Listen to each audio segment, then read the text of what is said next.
offenses in Dave Cutcliffe era there. And it really starts with Mateo Durant. He's been fantastic at running back.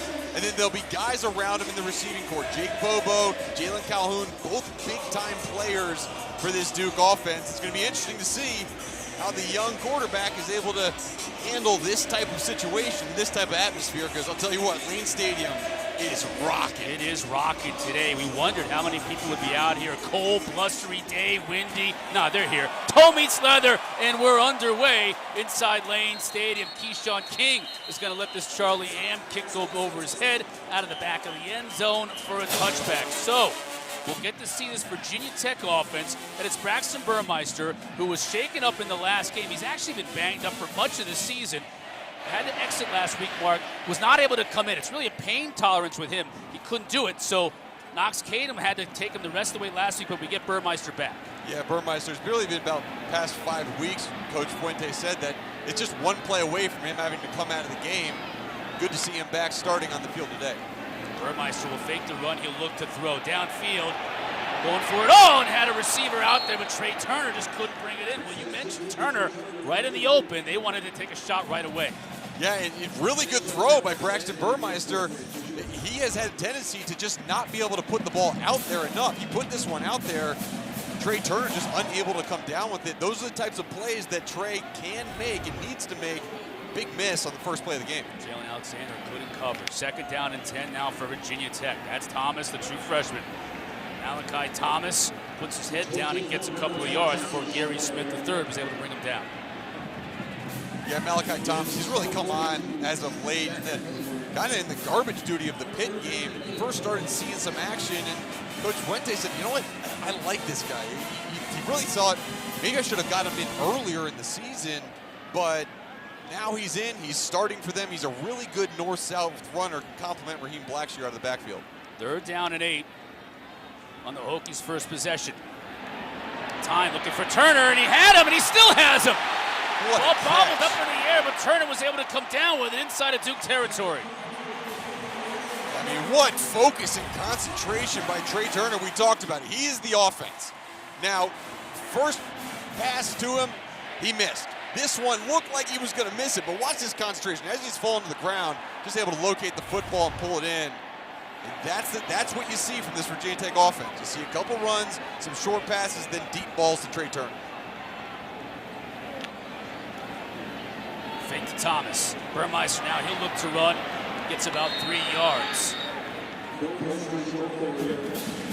Good job defensively by Duke. Getting good hands on the wide receivers. Again, that was another slant route intended for Trey Turner. We got a jam at the line of scrimmage, and now there's a Duke defender down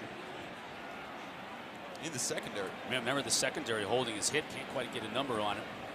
Looking to see if we can get a name on that one. But what a good, just snapshot of what we're going to see this entire game from Virginia Tech offensively. And there's going to be lots of opportunities for these wide receivers to make acrobatic catches, because Burmeister, he'll just put him up there. Sees one-on-one coverage, he's going to throw it. Let his guys try to come down with it. That's Nate Thompson. One of the safeties, Nate Thompson, shaking up on the play. He'll walk off under his own power, so that's good news. This is a secondary for Duke that actually has some good depth. Last year, they had to have some guys fill in with Josh Blackwell hurt. Jeremiah Lewis got some good playing time. Leonard Johnson also did. So we'll see who comes out to replace Nate Thompson when we come back. It can be easy to steal your identity. Now, it can be just as easy to help. After the injury, back here at Lane Stadium, Chris Cotter alongside Mark Hertzlich, Jalen Johnson down on the field. Hokies looking to go quickly. Turner.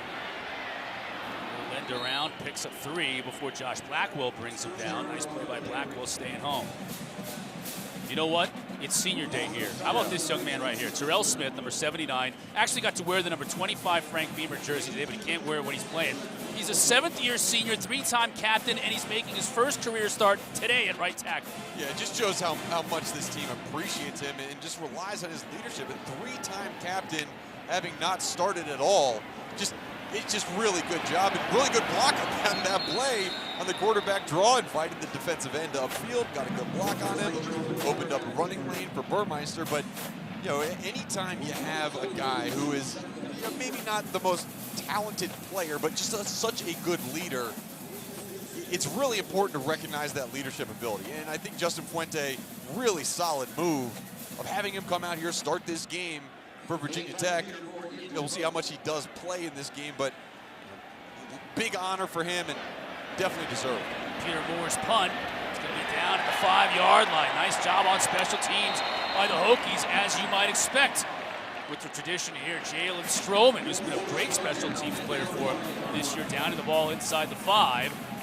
So Virginia Tech, after the nice play to Trey Turner that got the ball into Duke territory, stifled near midfield and having to punt, but at the very least their defense goes on the field right now with Duke backed up in the shadow of their own goalpost, and maybe not the best spot for a true freshman to get his first series as a starter. That's what we're going to see from Riley Leonard.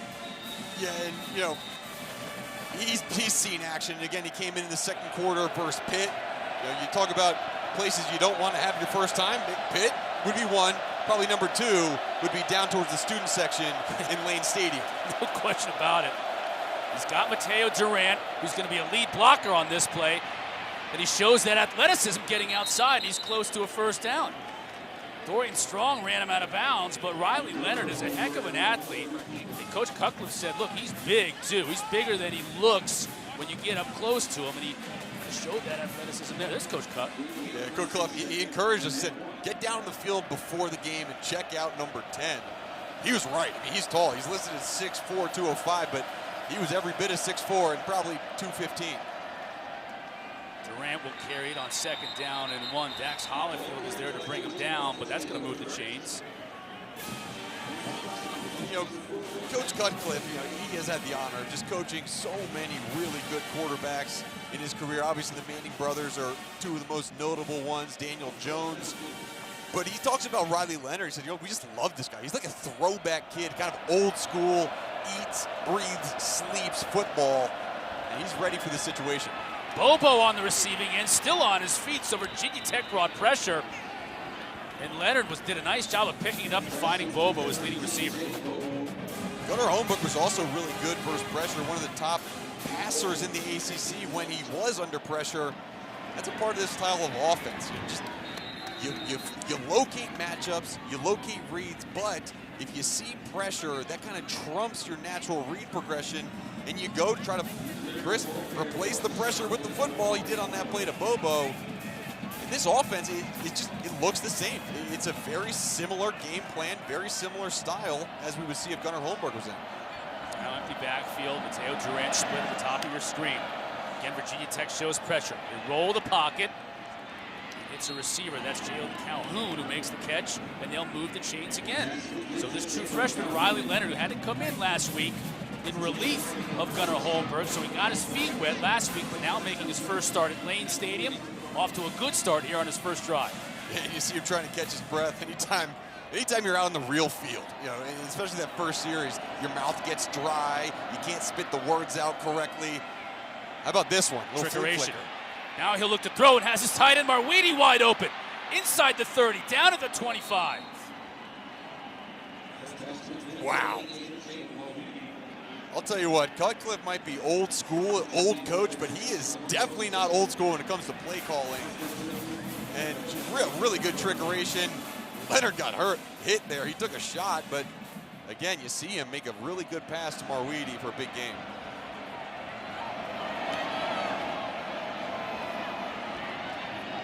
Durant into the teeth of that defense, picks up 4. And watching the end of this play, watch number 10. Bam! Takes a big shot from the front. Jordan Williams got him first, and then a guy behind. Marweedy, you see the tight end there. You know, big shoes to fill. Noah Gray, obviously the all-everything tight end last year for Duke. Durant on the outside. Nice job tracking him down, Dax Hollifield.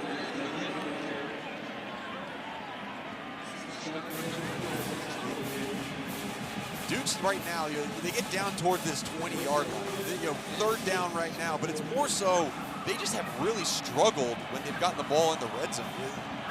They are 14th last in the ACC in terms of converting red zone opportunities into points. Need about 7 here in order to have an opportunity to do that. Again, rolling the pocket. Leonard in trouble. He just has to throw it away. Taiwan Garbett was there, applying the pressure, forcing the freshman to just chuck it into the stands. And as you watch the entire season, just the games and how they've progressed for Duke, you get really impressed by how they're able to move the football down the field. They just aren't able to convert third downs into first downs within the red zone, and then aren't able to drive the ball and put it in the end zone for touchdowns.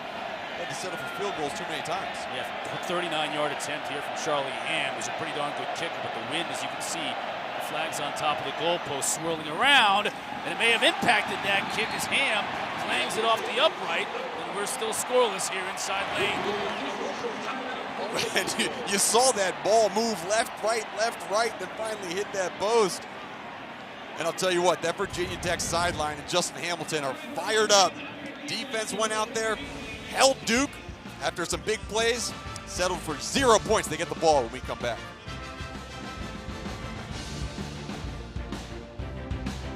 On my travels across the country, I came across this house with water dripping from the ceiling. Mention of him in his 7th year, one of just 8 players currently playing in their 7th year at one institution. He's working on his 2nd master's degree. So congratulations to all the student athletes and their families for just a job well done here at Virginia Tech. That's Blackshear on the carry. Young man who transferred in a couple of years ago from Rutgers. Great dual threat guy, pass catcher out of the backfield. Yeah, he's having his best year just in terms of being a just pure runner. No, I think you're right.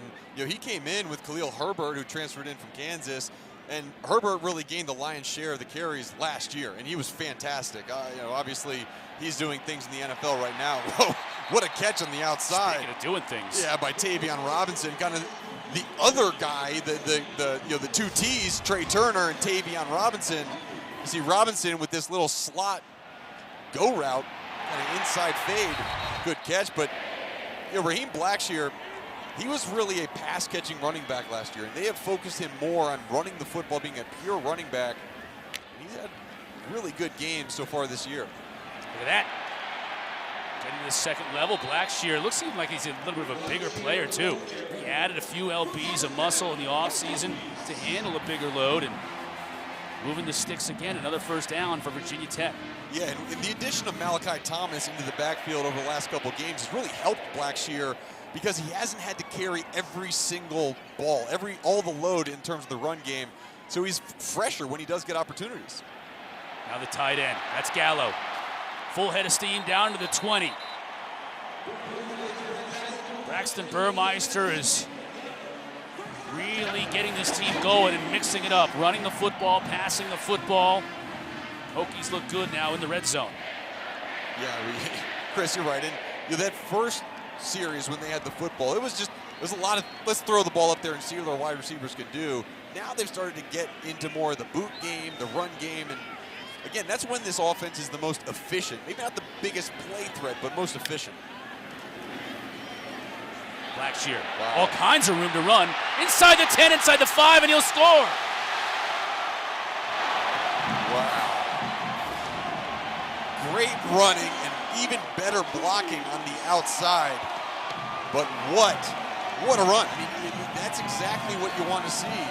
You get the first series, Malachi Thomas, a couple straight ahead runs. Then you get the boot, the big play on the outside to Tavion Robinson. And then let's hand the ball off to number 5 again. Found the end zone. Great run, almost not even touched, walking into the end zone.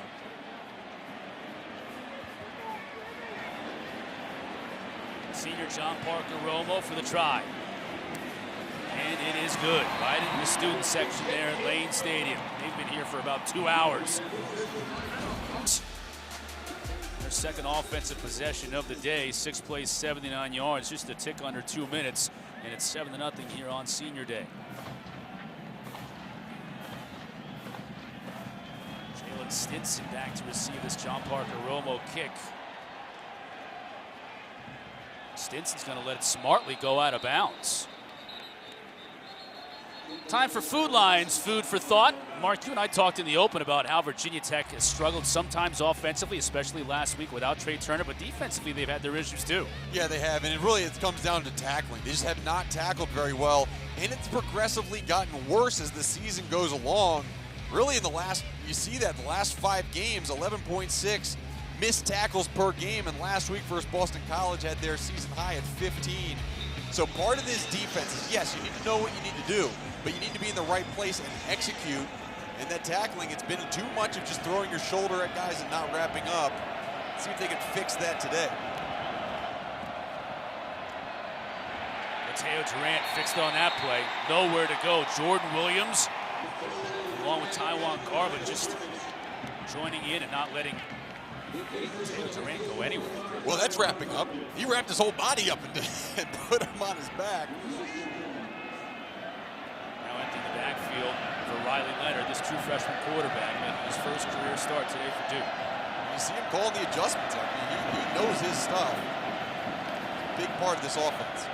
Virginia Tech brings just 4. Bobo, nice catch. He just snagged that one right out of the air and picked up the first down. And Jamari Connor thought he had an interception on that play. You teach defensive backs and linebackers that once that ball's thrown, you take your eyes to the receiver, because if you don't make the interception, you're gonna miss the tackle, and that's what happened with Connor. And Connor's one of those guys that they talked about. Look, he's been really leading tackle last year, just hasn't wrapped up in terms of his tackling as much this year. But you also see the hands and the concentration by Jake Bobo. I mean, he just snagged that one right away.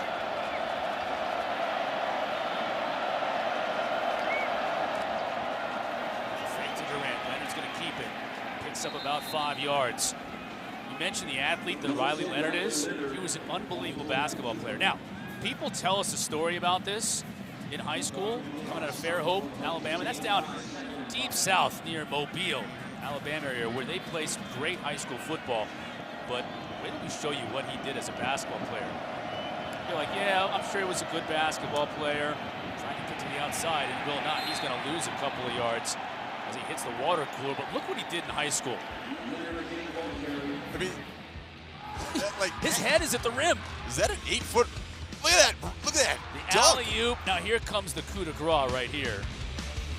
360. Look at this guy in the stands up here. Oh, yeah. and he comes by that, it's in his bloodlines, too. His dad, Chad, he was a basketball player at the Citadel.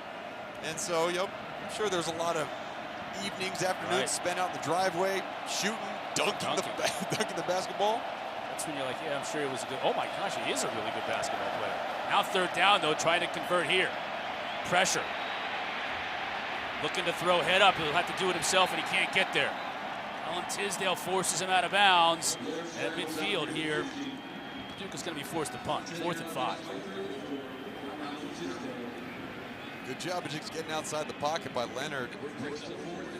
Part of the issue with this offense this year, whether it's Gunnar Holmberg back there or Riley Leonard, is when the quarterbacks do scramble, when they get outside the pocket, the scramble drill, they call it, for the wide receivers has not been very effective. Usually you want a guy on the sideline and a guy going deep. That time Jake Bobo had the opportunity to go deep, just didn't go there, and Leonard had to run out of bounds. Fair catch made by Tavion Robinson. One of the top punt return men in the country. Hey, don't forget our ACC primetime matchup presented by Geico. It's tonight. This is a good one, Mark. NC State and Wake Forest. We saw up close and personal last week NC State defensively, what they did in Tallahassee. And you'll see that offense that's really been unstoppable all year long for Wake Forest. Strength against strength here. Yeah, both teams are playing really well in what they do. And Wake Forest offense, they've combined this unusual style of offense with really, really good talent. And that's why you see the points per game so high. NC State, on the other hand, they're playing hard-nosed physical defense. It's going to be a really fun game to watch. Blackshear, all kinds of room again. 30, 40. Can he get a block on the outside? Just missed it. But DeQuan Johnson had to bring him out. That was a huge run by Blackshear. Raheem Blackshear, good job of turning and cutting up, and really good job by Lasita Smith, number 54, of getting up on the linebackers And he just the last 2 runs that he's had, almost no one has touched him, and this is what this offensive line can do when they're clicking. Blackshear already has 62 yards on the ground, 2 big runs. Looking to add to it here. And has all kinds of room again. Inside the 30. These are huge chunk plays now for Virginia Tech on the ground.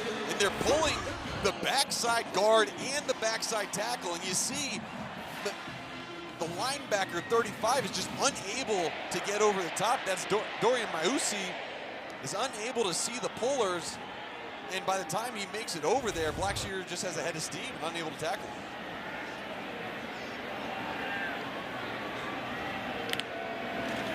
High snap brought down Blackshear again. This time he finds the sledding a little bit tougher, still picks up about a yard. And right about now is when the emergence of Malachi Thomas takes effect, right? The fact that they have another back to come in to spell Blackshear where he doesn't have to run the ball tight. I mean, you see what he can do when he's fresh going out there on the ground game, and now you bring in Malachi Thomas, who's kind of a more vertical north-south runner and can pick up yardage just the same way. Watching the slot at the top, number 11.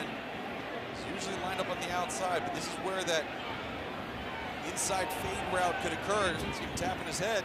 Give me the ball. Instead they give it to Thomas. He's got nowhere to go. Wrapped up, brought down by Dwayne Carter. The captains on this Duke team in the backfield, dropping Malachi Thomas for a loss. And Dwayne Carter, he's been really good. Redshirt sophomore out of Pickerton, Ohio. He says that his dad texts him before every single game and just says, control what you can control. Your effort, your attitude, and your toughness. You know, it's kind of nice having a dad that can remind you those types of things every now and then, because that's the truth. 3rd down and 12 now. Burmeister to throw. Duke brings some pressure, and it's picked up. Ball's just too low to handle. Jalen Jones was out there. True freshman wide out. Burmeister just couldn't get it to him. He had some space, too. These are the types of things that Burmeister has got to get better at. You see it every single game. There's a couple passes, whether it's on the deep ball or on the out route, when he feels like he needs to add touch to his pass, sometimes he loses velocity. And you can get the ball out there and put a little bit more air under it to give it that touch and that easy reception. But that was a miss by Burmeister on that last throw. 47-yard attempt here from John Parker Romo. He has the leg. There's a swirling wind down there. Let's see if this impacts him. We saw how it impacted Duke's ham. This one's going to be right all the way. Had the distance, but nowhere near the accuracy. And both kickers struggling a little bit with the swirling wind inside of Lane Stadium today. Yeah, I'm not sure how much the wind affected that one, or it was just bad right off the bat. Yeah, Fuente said, look, John Parker Romo, he's got a big leg. They like him at the end of the game from like up to 58 yards, 57 yards. It's just about the accuracy. You know, if you get it in between the posts, it's good. If you don't, it's going to miss really far one way or the other. Good look at Justin Fuente there. Bundled up for the cold. I'm impressed with Leonard, how he's making so many checks at the line of scrimmage for his first start. Durant picks up about 3 tough yards. Tay Daly brings him down from the safety spot.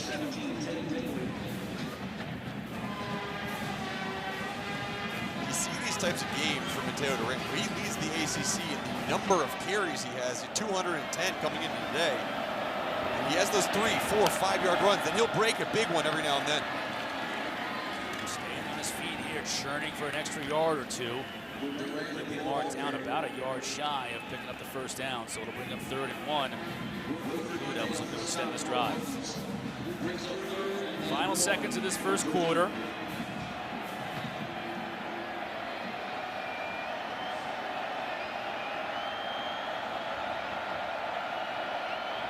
Hokie showing pressure.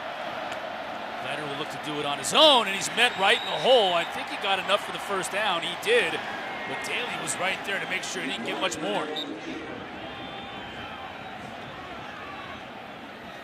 And they'll move the chains as we move on to the second quarter. A lot of action in this first quarter. Not a whole lot of scoring, but that's sure to come from what we've seen already today. Hokies on top here at home, 7-0. Stop these fans from coming out. They really support their Hokies, and I wouldn't say a full house, but pretty close in terms of a boisterous crowd here at Lane Stadium as we start the second quarter. 1st and 10 for the Blue Devils. Leonard has time. Now it collapses and he goes down. Hollifield got there. He gives us a little sack dance afterward. Coach Fuente says he's going to be a WWE superstar someday. Oh, man, look at number 4 right in the middle of the screen on a little delayed blitz. So he has the running back in man coverage, and once Durant goes to block, he fills around. Great job on the pressure because Jake Bobo was about to come open on a deep out route. That brings up 2nd and 19, and you saw he's the energy of this defense. You saw that energy right after that sack. 2nd down and long. Leonard's just trying to do something with his legs, and Hollifield is again there on the stop. Jalen Johnson down on the sideline. What do you got for us, Jalen? You guys have seen that Gunnar Holmberg is down here on the sideline for Duke, and he's been communicating with Riley a lot as he's been coming off the field.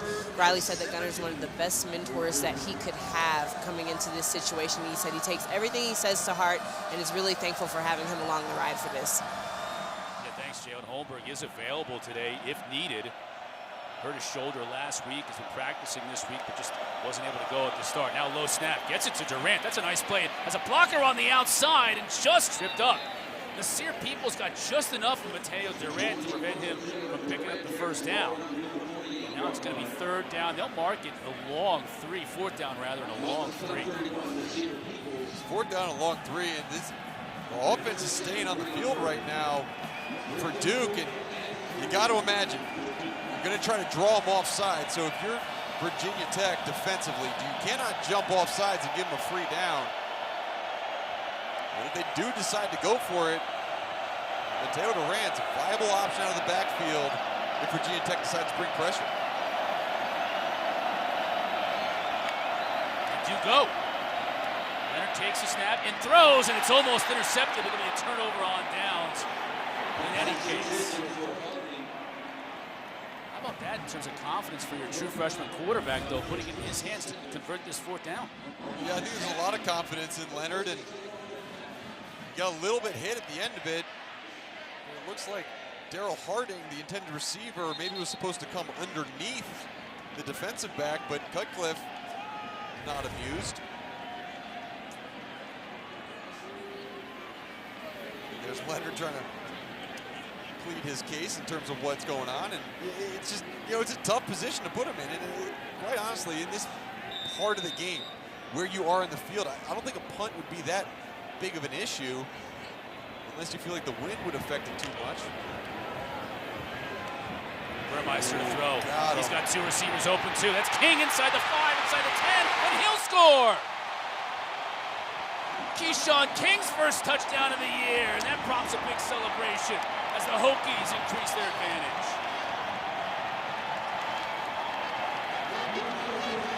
Keshawn King, he's been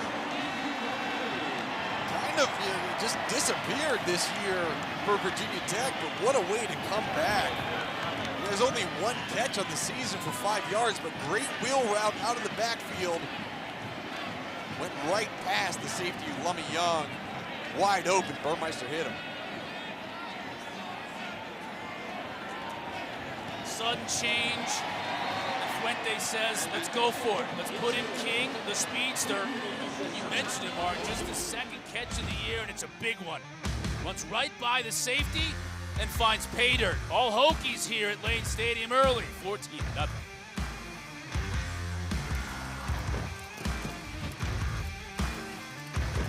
Our Mendies are proud supporters of college football. Best combo ever.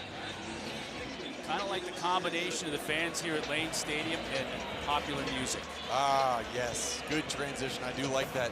I'll tell you what, these fans, they know the words to every single song that's been played, and they're dancing to every single song. I love it.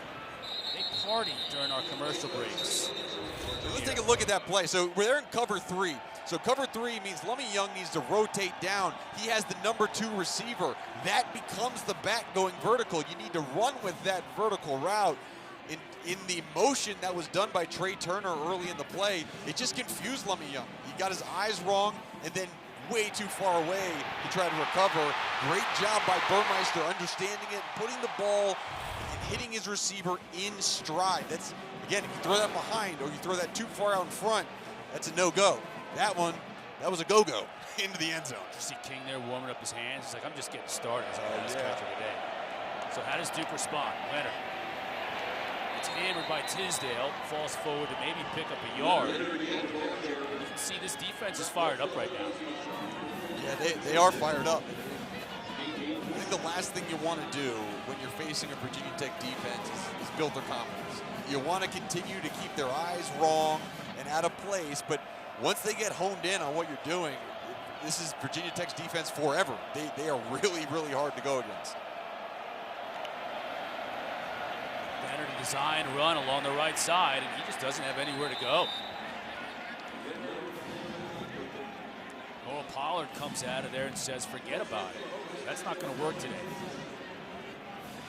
And I understand wanting to mix in the QB run, especially when you have an athlete like Leonard in there. However, you do also have the second leading rusher in the ACC in the backfield in Mateo Durant. Now Durant is out of the game. Jordan Waters is in, who's been dealing with some illness this week. Good to see him on the field. 3rd and 9. Let's see if Virginia Tech comes with pressure. They're showing they bring something up the middle, and they do. Initially picked up. Leonard over the top, cannot connect with his receiver. Pain call. Now he gets flags all over the place, and the umpire dumped. So the umpire's all right on that play, too. Pass interference, defense number 6. Ball be placed in the spot on the foul, automatic, first down. Sounds like Mike Roach is coming to us from Antarctica. Yeah, well, you hear what the wind's doing on the field. You see on the outside, Eli Pankow is getting in the middle of the field. And, you know, again, Chris, I've talked about this with you a bunch. Correction, number 2. Fouls on number 2. Having the umpire in the middle of the field, behind, like, where the linebackers are, it's just like, why are you there? Get out of the freaking way. Like, it really is a pet peeve of yours. It's just one of the #1 things that bothers me. It's out of control. It's out of control. It hurts the offense having a guy there. It hurts the defense not being able to cover guys. And no shade on Mark Wilson, our umpire. No. He is where he's supposed to be. It's just you don't like that. No, you think all of them should be out of there. Right, and in the NFL, they moved him back behind. It's just the way college football is. So a fresh set of downs for Duke, and at least on first down, Mateo Durant can do very little about it. Josh Fuga on the stop. It seems like it's a different Hokie on every tackle. Yeah, Josh Fuga is usually backing up or kind of splitting time with Mario Kendricks. Kendricks is out for this game. So Josh Fuga really getting a lot of playing time. I got really impressed with what the defensive line has done so far, limiting both quarterback run and Mateo Durant in the run game. Once again behind the chain, 2nd and 10. Leonard will look to throw. Pocket collapsing. Gets it out here to Calhoun. Comes back to the ball, and that's going to limit his gain of just maybe a couple of yards. Good job by Tate Daly. He plays like the field safety position for Virginia Tech. He's a guy that has really been a good addition for this team this year. Transferred in from Vandy. Had 11 tackles for Syracuse, season high for him, but he has been really good and really effective this game so far. Another 3rd and long. Hokies bring just 4, dropped. Calhoun, the usually short-handed Calhoun, dropped that one, and that may have gone for a first down. Instead, it's time to punt again for Duke. You can't drop those balls. Tough. Calhoun, what makes him so good as a slot receiver is the fact that he is so good at catching the ball in traffic and coming back to the football. That was a rare miss. Well-thrown football. Now Duke's going to have to give the ball back. Punted away to the always dangerous Tavion Robinson. Leads the ACC 4th in the country with a 13.5 return average. Whistles and a flag before we even get started. False start. Offense number 16, 5-yard penalty, 4th down. So we'll move Porter Wilson back 5 yards, and he'll try and kick it again.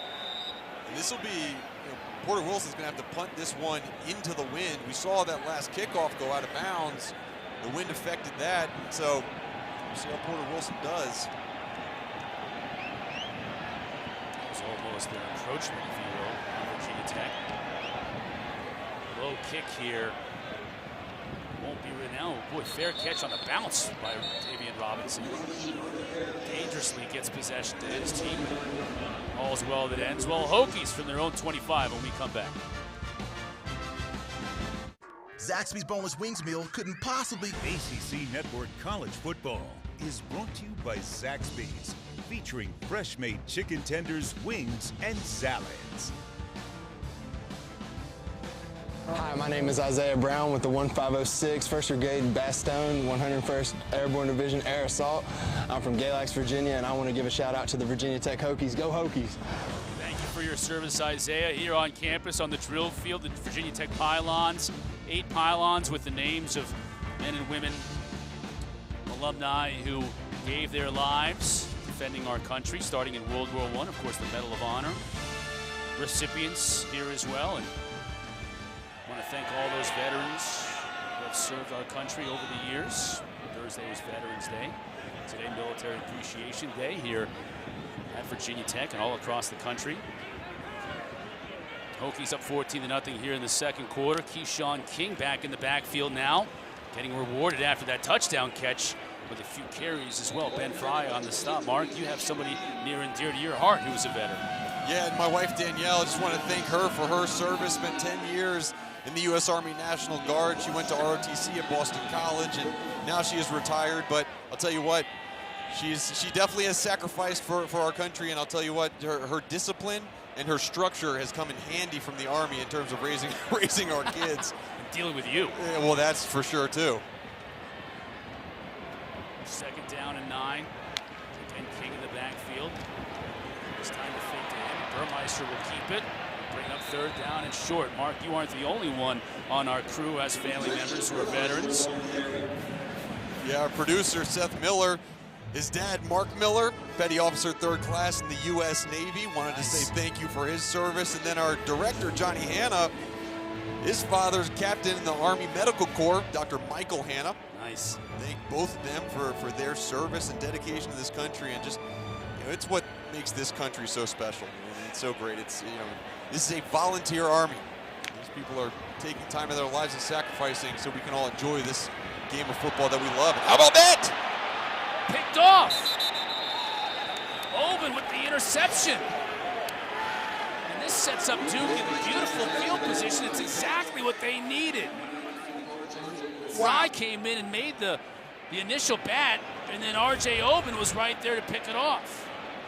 Yeah, Oben got that initial pressure. You see the good job getting his hands up, and then Oben, Johnny on the spot, coming up with the interception. That's back-to-back big plays for R.J. Oben. He had a strip sack last week. This week comes away with the interception. I've gotten to know this young man very well over the years. His dad, former New York Giant player. Got to see R.J. at training camp, and now we got a new quarterback in the game for Duke. It's Jordan Moore. He's a run threat. He's going to try and run it. Nowhere to go. Try to bounce it outside. Still can't find any room. Mari Barno is there to bring him down. Jordan Moore also has family members who are vets. Sister, mom, and dad.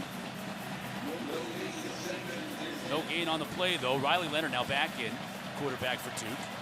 Blue Devils, you get a feeling, Mark, okay, this is a momentum shift, but they got to capitalize on this. Yeah, and I need to see number 21 get the ball in this drive. He has to touch the football. Fake to him. Leonard will look to throw it. Can't get anything going. Nicky Dalmelin was the intended receiver out of the tight end spot, Mark. That play just didn't look like it was spaced properly. Yeah, it's hard. Anytime you get a right-handed quarterback moving fast to his left, it's just hard to put the touch necessary on pass with a guy so close. And again, it's the red zone issues for Duke this year. Just haven't found the play calls that work correctly all the way towards the bottom of the screen. That's big Jake Bobo. Looks like he's almost uncovered right now. Yeah, empty backfield with Durant split to the top of your screen, too. 3rd down and 10. Leonard, pressure coming. He'll try and do it on his legs. Inside the 5, down to the 3, fumbles the football.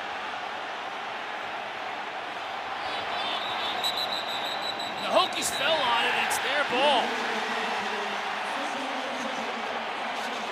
Leonard was stretching for the extra yard to try and pick up that 1st down. He put the ball on the carpet. Tay Daly was there to recover, and just like that, the Hokies get the football right back.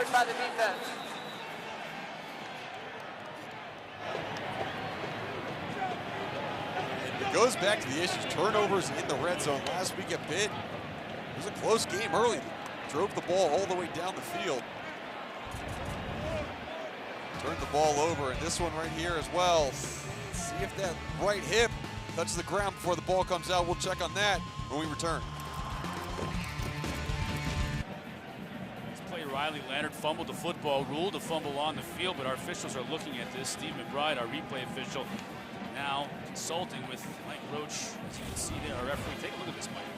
Yeah, and it looks like the ball comes out because of the right knee of Chamari Connor at the very end, and it does look like Riley Leonard's right knee is down there before the ball comes out. And whether it's the knee down or the shin down, there's another part of the body besides the foot or the hand that's touching the ground. That'll rule him down. Now the question is, where is he down? At what yard line is he down? And are they going to try to go for it on 4th down?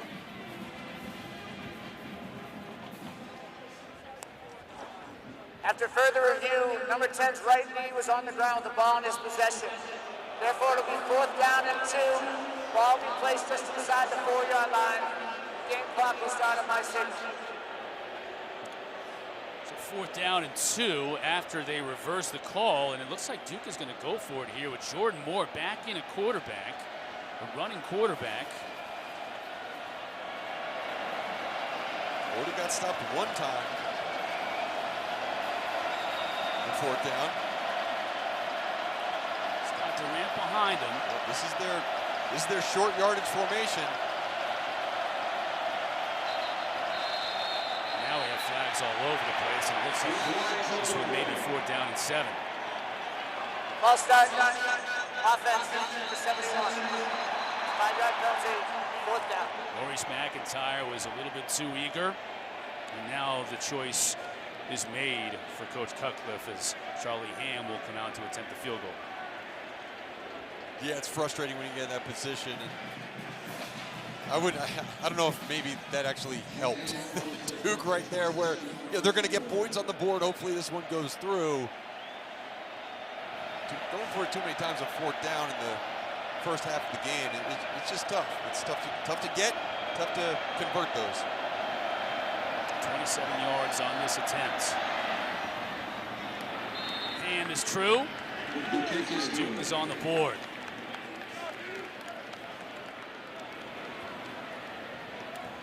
Converting the turnover to points, so that has to make Coach Cutcliffe happy, but Coach Fuente also has to be happy in the fact that his defense again bowed up and prevented Duke from getting into the end zone. Got a lot of big-time games coming up, including one tonight. This NC State-Wake Forest game is going to be a little bit of everything. 7:30 on the ACC Network. Great defense by NC State and an underrated offense taking on Hartman and that amazing Wake Forest offense. Then Wake Forest and Clemson next Saturday at noon on ESPN. Clemson with a big win today against UConn. And then finally, that scoreboard is going to be smoking on this game. Yeah, it comes down to the fact, is Brennan Armstrong going to be ready by then?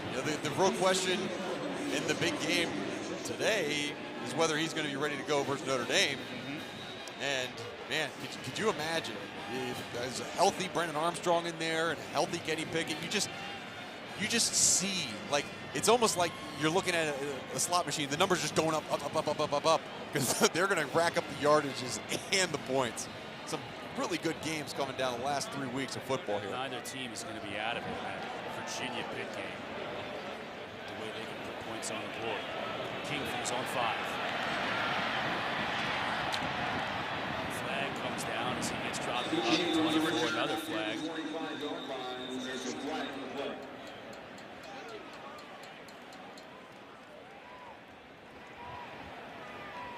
the return. Holding. Receiving team number 42.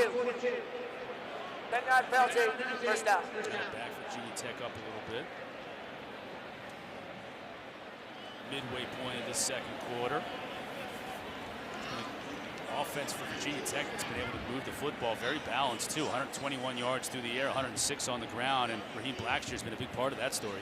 Yeah, and his season high coming into this game was 83 yards rushing versus Georgia Tech. He already has 95 yards on 6 carries, averaging 15.8 yards per carry. So we've seen a couple of those breakaway runs, and again, we put competition in the backfield with Malachi Thomas, Keshawn King. Blackshear's really stepped up to the opportunity. Burmeister looked to run, and then that closed off on him, so he just threw it into the stands. Shaka Hayward was there putting pressure on him. He's down a little bit, too. Yeah, remember now, we've talked about this. He's been banged up for over a month, and he's been playing through the pain. Last week he got hit. He had to come out, and he started warming up on the sideline trying to come back, and he couldn't come back. Yeah, and they got Knox Kadum, the backup, warming up on the sideline right now, and we hope that Braxton is all right, but doesn't have to be a big shot. Do something just like that, keep him out of this game. Here we go, Billy. Swing hard, buddy. At Auto Owners Insurance, we know you. We know every Saturday your son Billy. Yeah, it really came down awkwardly. Not a huge hit, but talking to Coach Fuente, he said, could we just feel something little that knocks it out around the ribs? And now we got Knox Kadum in the game. Replaced Burmeister last week in first quarter. Yeah. Turner makes a nice run out of it. Got a flag down on the play. Let's check the flag. Holding. Offense number 69. After distance to the goal, second down. So Luke Tenuta guilty of the hold. He doesn't believe it. It was the left side of the screen. That left arm right there grabbing the inside of the shoulder pads of Shaka Hayward. Again, it's a little bit, but anytime it's outside or restrict movement, they'll call that one. And here, get Knox Kadum. We talked to him. He replaced Braxton Burmeister in the first quarter last week against BC. Wasn't very productive. However, coach thinks he can be good. He just needs to settle down, kind of calm down his brain early in the game. That'll help Blackshear with the run. It'll bring up third down. They'll send it down to Jalen down in the field. Yeah, guys, I was standing right here next to the training staff. They were looking at Braxton. They were having him flex his left hand, and he was wincing a little bit as they were working on his wrist and his fingers, having him flex and see if he could turn it into a fist or not. So keep an eye on that if he gets back into this game. I appreciate that. You see him adjusting the flak jacket, too, so Burmeister just trying to get himself back together with about 6.5 left to go in this first half. Duke bringing pressure here on third down. Here's Blackshear with blockers in front of him. He'll pick up the first down and a lot more. Knocked out of bounds near the 40 by Lummy Young. That's a good pickup by the Hokies, and they'll move the chains. Well, we talk about being poised and being calm and settled down. Knox Kadum was in there in that play. And watch big number 68, Caden Moore, lead the way, marching all the way downfield. You got Parker Clements, the freshman tackle out there as well, but big conversion after that penalty backed them up into their own end zone. Two true freshmen, Caden Moore and Parker Clements on that offensive line leading the way. Now Thomas. He'll be stopped by Frye, and a host of Duke tacklers still falls forward for 2 yards. That was interesting in terms of talking to Coach Fuente earlier in the week. He said, and I quote, Thomas knows the value of picking up 2 yards. Yes. Yeah, he does, and I think what Coach Fuente likes about him is that he doesn't dance around. He makes a decision, he finds a hole, and he hits that hole and usually falls forward. He's not going to have those big explosive runs. He's not the fastest guy, but he just knows where to run the ball and how to run it once he gets there. Another chance here. Nice tackle by Duke. The Blue Devils pick up the slack. Frye again on the outside. Gain of just 4. It'll bring up third down and 4.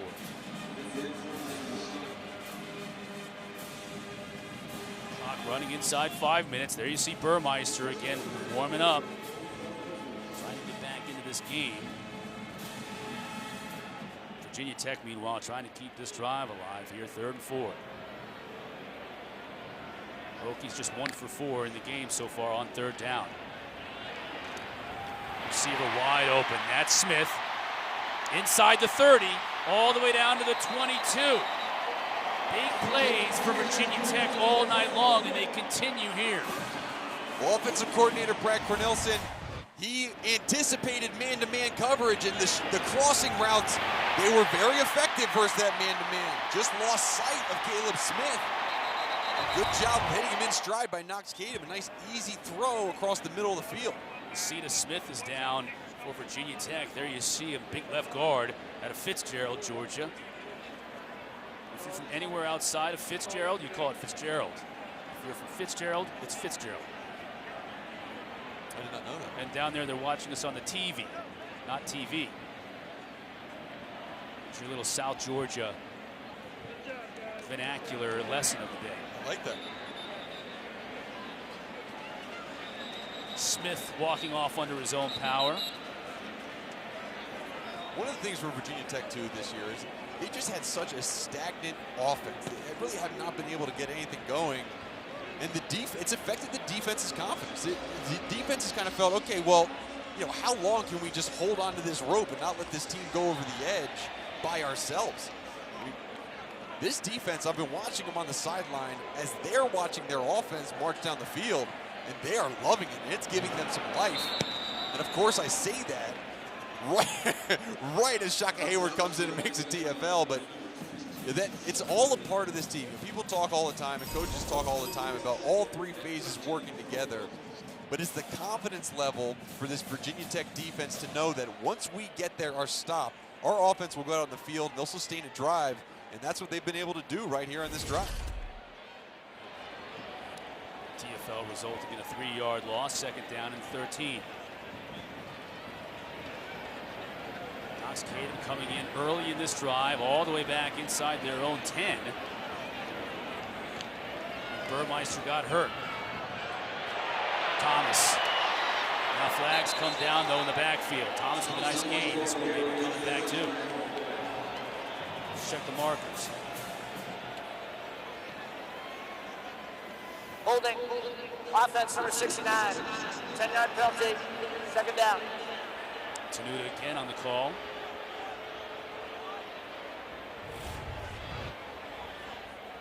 See on the outside, Tenuta, just that left arm getting around the backside of the defender, just hooks him. That's Michael Reese, who was on that right edge. I guess that's part of the problem when you're 6'9", 332 pounds. Everything you do is going to be seen by everybody. Yeah. 2nd down and forever here now for Virginia Tech. Kadum is going to look to throw, and he's going to go to the end zone. Trey Turner is wide open, and they just can't connect. Wow! Turner had at least 10 yards on his defender. The wind got this football, too. Look at it up there in the air, just hanging up there. Yeah, I think you're right, Chris. The wind is, again, it's been moving left to right in the stadium this entire day. And sometimes when the wind's actually at your back, it's harder to have the accurate throws because the wind can lift that football up. That's what happened on that play. And you know, Kadum just saw his eyes must have lit up. I just got to throw this one up there, and big play Trey is going to run under it, and just couldn't do it. So now 3rd and forever. Try it on the ground, and nothing doing for Blackshear. Chris, I'm on the golf course. I have so many of those golf shots where I hit the ball up in the air, and it's like, just come down. Just be the right club. That wasn't the right club. He didn't see. That's so Hurtslick. He's like, I hit the ball and it's 320, 330. I'm like, just come down. Yeah. Takes its first time Billy out of Frost the is half. about 50 yards 30-second timeout.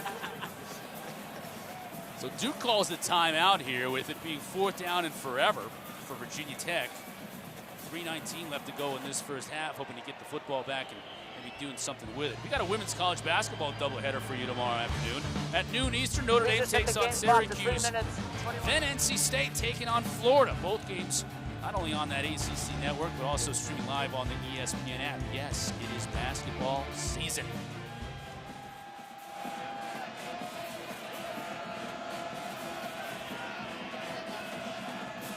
Look at the fans fans here at Lane Stadium. See what that student section in the end zone where the band is playing. We got here, Mark, an hour before kickoff. They were here in full force. Oh, they sure were. They've obviously been spending the money, or the morning rather, warming up. Yep, warming up, yep. Probably some nice eggnog. Sure. Getting the sweater weather. Another big field goal attempt here from John Parker Romo. This is a bomb at 51 yards. Wins in his back. Yep, that is back and swirling. Puts a good leg into it, has the distance and the accuracy.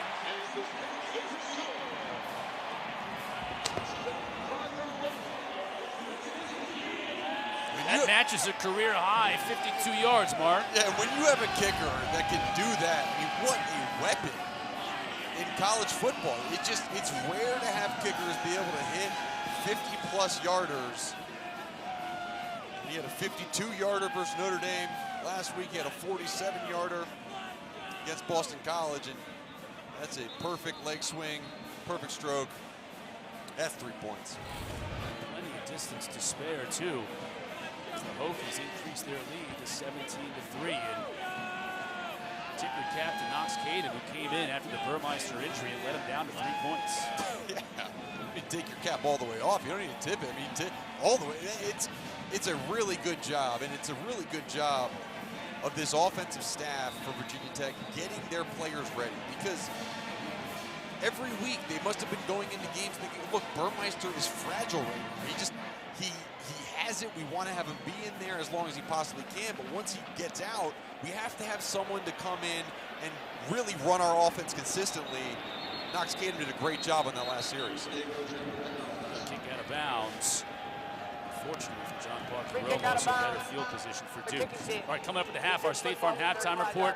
Highlights of the first half of this one here between Duke and Virginia Tech. Miami and Florida State renewing their rivalry.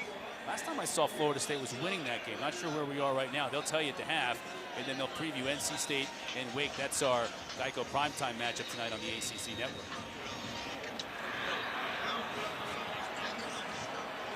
.316. Let's see what Duke can do here. Trailing once again by 14. Leonard to throw.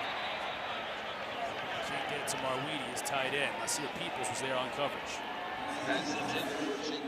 Mateo Durant is on the sideline again. We haven't seen him carry the football since really the first 2 series of the football game. 8 touches already, but interesting to see if he's injured or they're trying to save him for something. Bobo has blockers in front. Little pick of about 6. Daly was there to bring him down. It'll bring up 3rd down. Duke wanting to move quickly. Virginia Tech has 3 timeouts on the board, too. Blue Devils just 1 for 6 on 3rd down today.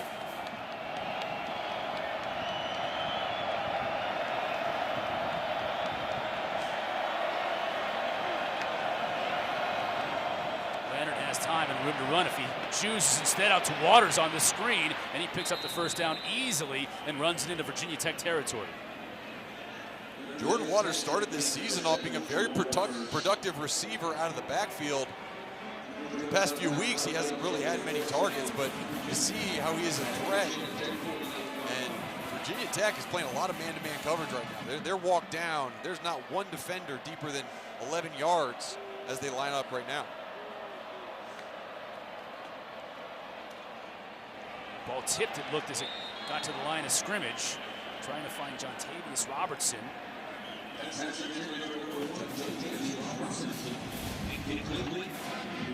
a hand on it. Yeah, it was number 4, Dax Hollenfield, has kind of got over that front line. They did a good job of just getting a shoulder pad on, it looked like. Again, man-to-man. Looks like they're bringing pressure. They are. Again, Jontavius Robertson can't hook up with Riley Leonard.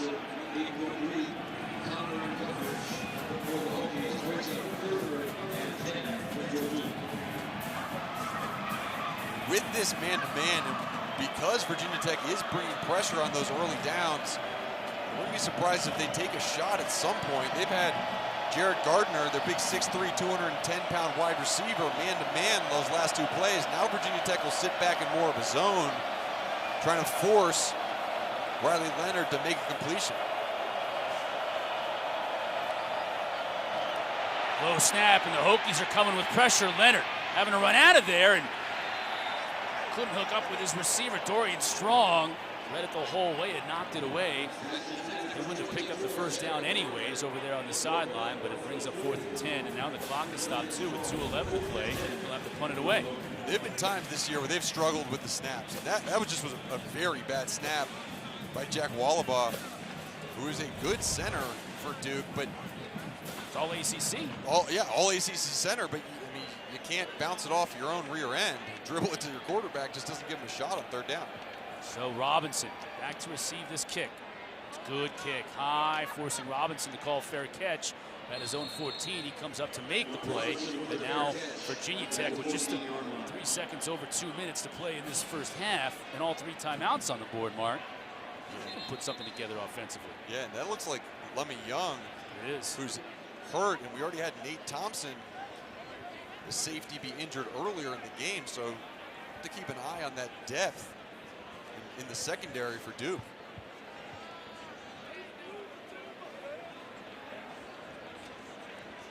While the staff takes care of Lummy Young, time for our running back spotlight. It's brought to you by Arby's. Raheem Blackshear getting the call for Virginia Tech.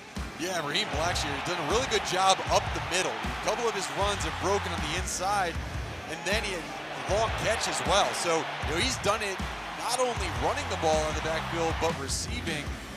And it's a spark that this Virginia Tech team is really needed. With the fragility of Braxton Burmeister and Knox Kadum coming in, although Kadum has played well, Raheem Blackshear has been a spark, especially early in this game. There you see his numbers, 102 yards on the ground, 27 through the air. Has a touchdown. Lummy Young is up on his own feet and walking off, so although gingerly and very slowly, that's always at least a good sign. The player can walk off under his own power, and Lummy Young is doing just that. But Braxton Burmeister now back in for the Hokies with 2:03 left to go in this first half. All 3 timeouts on the board, so Virginia Tech has plenty of time to put together another scoring drive here.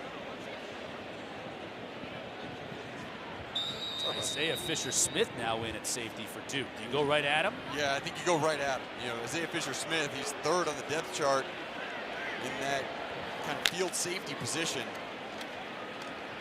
Robinson on the end around, flag down. And you can tell by Caleb Smith's reaction, I think the official may have gotten him on the outside, number 80.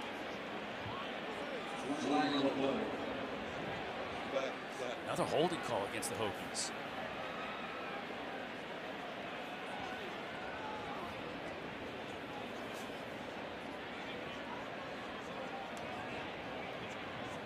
Holding, offense number 80.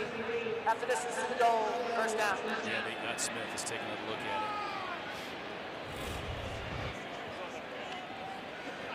it. See on the outside. Oh, and he knew it. He felt it was happening as it was happening and tried to get his hands off.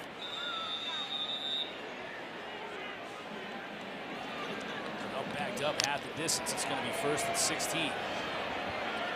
Duke showing pressure from the nickel position, number 32. Now it looks like they're changing their call.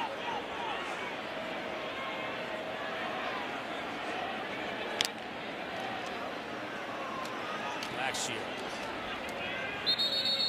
He's maybe a yard. Jalen down in the field. What do you got, Jalen? To keep an eye on Braxton's left hand, so they didn't end up wrapping up his wrist, him and Riley. I'm sorry, he was taking reps on the sideline before he went back in, so take a look at his left wrist and also keep an eye on his ribs too, because he was moving that plate over there as well. Yeah, thanks, Jalen. I mean, his ribs have been banged up, that wrist now banged up. You can see it wrapped a little bit here, Mark, as he's got his hand inside the hand warmer. And it looked like he had a little bit more padding around the outside of his body earlier in the game. That might have come off, but you see that wrap on that left hand. Turner. Got blockers in front. Then Frye showing his mobility, getting out there from that defensive end spot to make the tackle. It'll bring up 3rd down and long. Ben Frye. You talk about certain guys that really define a defense. Ben Frye, self-described wild man. That's the way he plays football. Nice guy when you talk to him off the field, but he steps across those white lines. And Ben Albert, the D-line coach, has really gotten into his head, and he plays with absolute fire. And not only does he play with fire, he plays with water and fire. Look at this guy, rising out of the depths.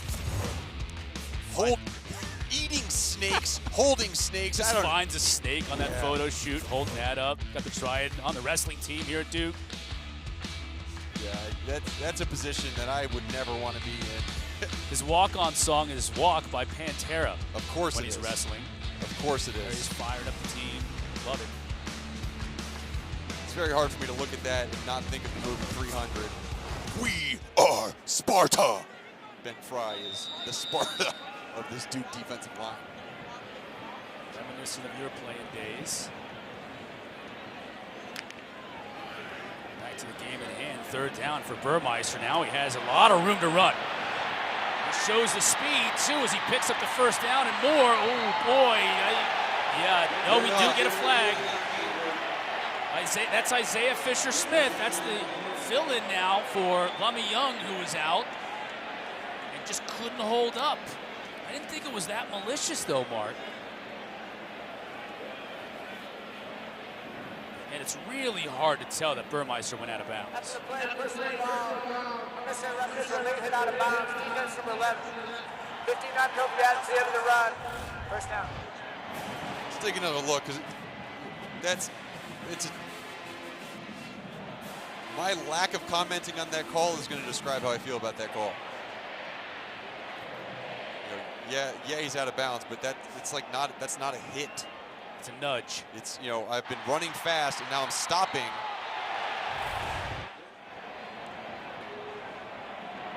It works in Virginia Tech's favor. Now they're in Duke territory with plenty of time. Pressure coming. Burmeister just avoids it. And he's got all kinds of time trying to get it to Turner. But that was as much throwing it away as anything. Threw it in the spot where only his guy could get it downfield. Either only his guy or the sideline was going to get it, because it was a good job just keeping it away. Another flag down the field out towards where Trey Turner initially lined up. Mike Roach is going to lose his voice by the end of the game. It's cold out there, windy. He's speaking on almost every snap. An eligible receiver downfield on the pass. Offense, number 69 and number 55. Penalties declined. Will be 2nd down. And that takes place because Braxton Burmeister is such a run threat.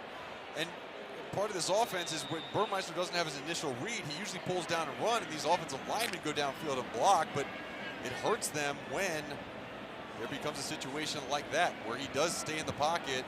Sometimes the offensive linemen get 3-4 yards downfield, and that becomes illegal. 2nd down and 10, just 29 ticks on the clock, but Virginia Tech has all 3 timeouts on the board. Burmeister to throw. Has time. Ball knocked away and falls harmlessly incomplete. Looking for Robinson.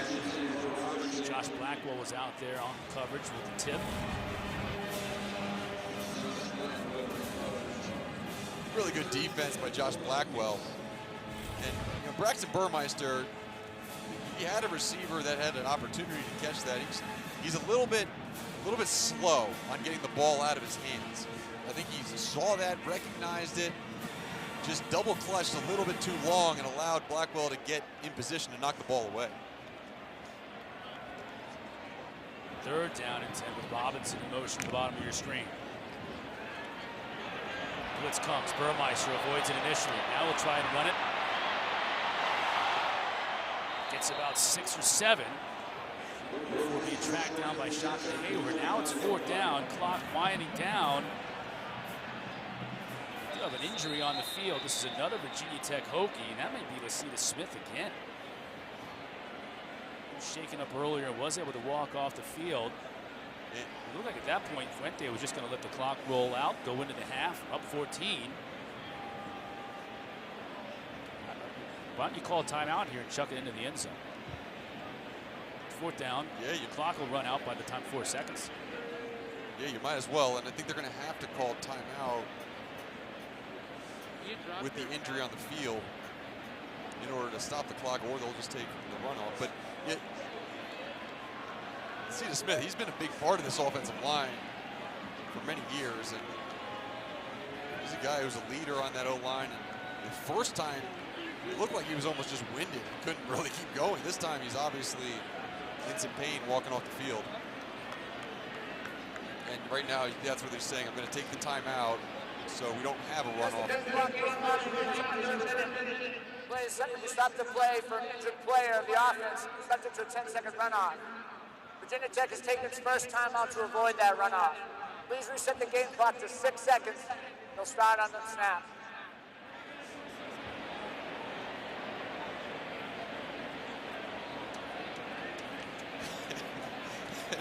Coach Foos telling him, like, look, we're just going to throw it downfield and just jump up and try to get it. There's not a lot of coaching that goes into this play. Here's the plan. Yeah, except for what you do tell your offensive line is that once this ball is thrown up in the air, spread out.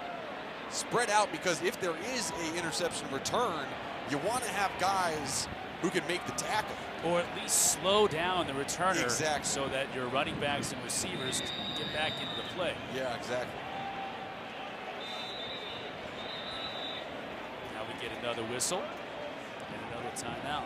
Duke takes its final timeout of the half. Coach Cutcliffe wanted to see how Virginia Tech was lining up. He calls a timeout just to make sure his defense is lined up as they should be. ACC college football continues following us. There you go. Winston-Salem, 7:30 tonight, ACC prime time. It's all presented by Geico. NC State taking on Wake Forest. Look at Sam Hartman's numbers are unbelievable, but yeah, Devin Leary is underrated. Yeah, I mean, or just like not talked about enough. I think when you really watch him play and you look at his numbers, you say, man, he's a really good player. But sometimes you feel like, okay, it's the wide receivers on the outside, and Emeka Mezi and Devin Carter, Thayer Thomas. I mean, but again, you talk about the list of playmakers that they have on that offense. I didn't even mention their running backs who have the ability to have these explosive games, especially against a Wake Forest defense that I don't think they've stopped anyone all year. Bam in person, those two running backs. Now Burmeister's going to unload to the end zone. He's got some receivers down there up in the air, and it's caught. But tackled harmlessly was Tavian Robinson at the 3, and time will wind down. So it gave the fans here, especially in that end zone, a little something to be excited about, but Robinson immediately covered over by about 4 or 5 Duke Blue Devils and wasn't able to skirt through and find his way to the end zone. And good thing that Duke called timeout, because when they lined up initially, all their defenders were along the 10-yard line. Now they put their heels back on the goal line. And you just see, too, there's something wrong with Braxton Burmeister because he was just not able to get enough on that throw to get it even into the end zone. Either way, fun way to finish the half. I like when coaches do that. Little excitement. Exactly. All for naught as we have reached the half. And Virginia Tech offensively, and already 374 points. Just 17 points on the board, though, with that type of output yardage-wise in the first half. If you're a Hokie fan, you may have hoped for more points. But they are in control of this game. Jalen Johnson is to really stay in this football game. They're gonna need to load up to stop this run. And you see Blackshear's number, career day already just in the first half. You see the 104 yards on the ground on only 9 carries. And Burmeister just 5 of 11 in that first half with a pick. But of those 5 completions, they went for 162 yards. Duke will take over after the touchback on their own 25. Jalen Johnson is down on the field. Jalen? I got to catch up with Coach Cutcliffe, and you guys were talking about how Mateo Durant did not get a lot of touches. Well, Coach said he's dealing with a lower leg injury and a left hand injury, so he's hoping to get him back in the second half. And then I asked, what is he seeing from Riley that he likes? And he said, well, he has no protection. He said, we are not playing well. He said, we play better in practice, so I'm ready to see that team come to this field today. Yeah, appreciate that, Jalen. Leonard was sacked just 1 time in that first half, but he was harried on a number of occasions. You mentioned Durant with the injury situation. Just 2 carries in that second quarter. Now back on the field here to start the second half, and a flag immediately coming out. Nadir Thompson was in coverage on Bobo, and he's going to get flagged for PI.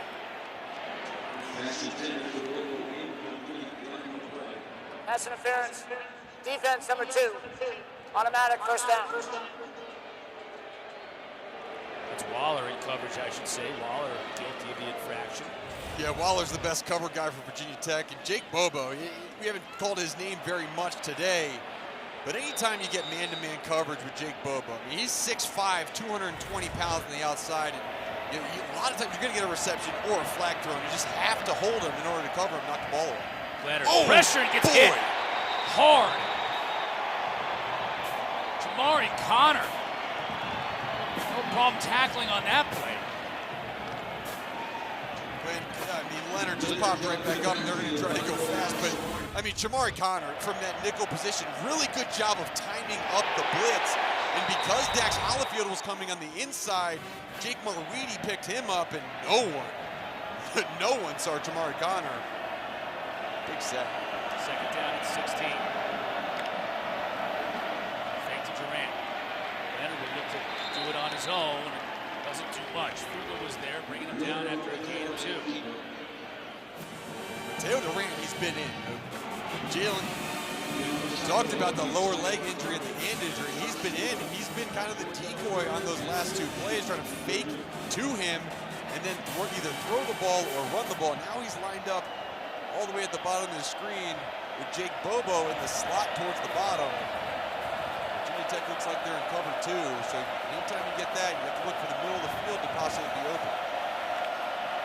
Hokies bring just 4. Leonard will try and run for it. Puts his head down and gets a good gain, but that won't be anywhere near where he needed to get to move the sticks.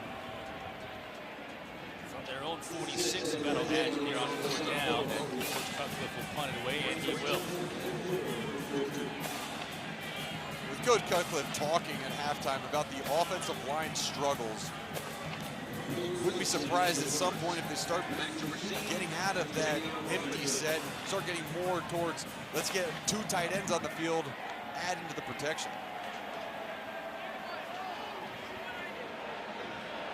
That's a good kick from Wilson. Robinson's going to get a chance to return it, though. Watch out. To the outside, and runs out of bounds after a good return. About the 33-yard line.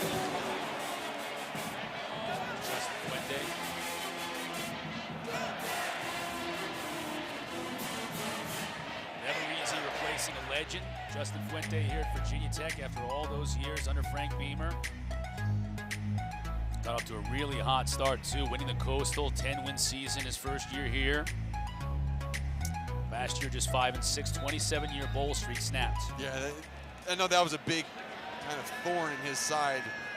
27 years in a row going to bowl games. And then last year, obviously, it was a COVID year. They were affected by that dramatically. Had multiple games where 15, 20-plus players were missing those football games, including the game last year versus Duke. And, you know, they've had a lot of turnover, too. A lot of guys have hit the transfer portal. A lot of guys have left this team for whatever reason. And Justin Fuente, he's had a tough time kind of putting stuff together this year. And that 4-5 record, that's a result of all those guys and the inexperience they've had.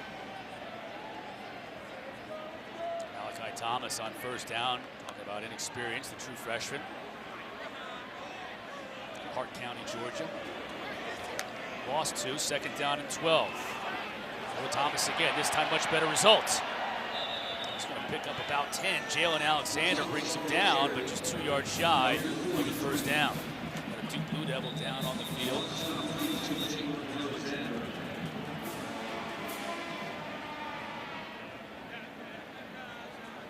Looks like Jalen Alexander slow to get up.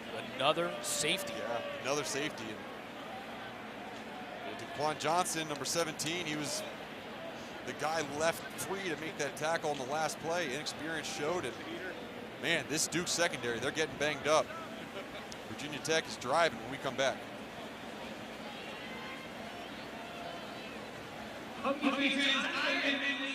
Aflac policyholder.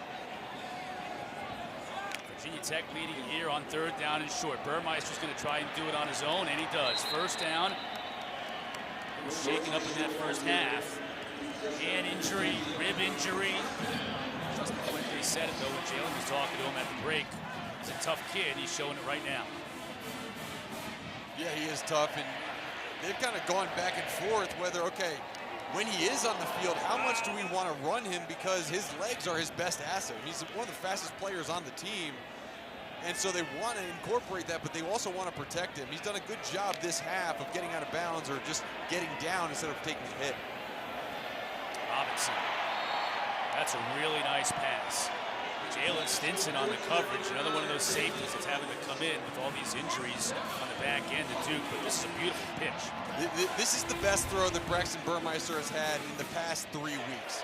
This ball gets out of his hands and gets enough distance and enough touch to get outside to Tavion Robinson. Too many times that ball is either left short or is thrown too high, and now Burmeister goes on the outside as a lineup at Wildcat. Blackshear on the Wildcat, stiff arms his way, gets free, and then leaps the defender and goes out of bounds after a gain of 8 yards. That's one of the prettiest 8-yard runs I think you'll ever see. They've gotten to this a lot last year in terms of getting the quarterbacks on the outside and getting toward Wildcat. With the way Raheem Blackshear's been playing, they're going to go for it again. Back to Burmeister. He'll look to throw. Wide open. Caleb Smith is going to reel this one in.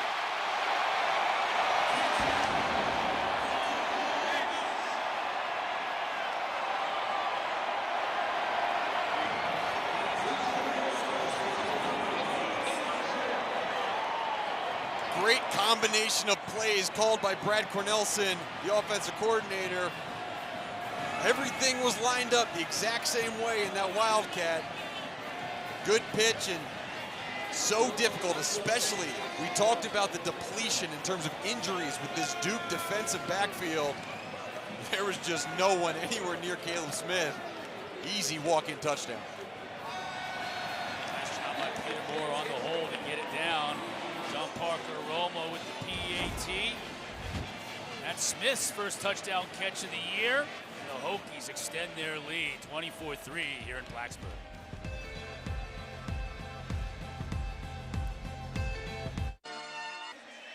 Hokies score on their first possession of the second half, 24-3. Mark, last 2 plays of that last drive. Yeah, talk about a master's class in setting up play. Watch the bottom of your screen. That's Caleb Smith, number 80. Now, this is the run play.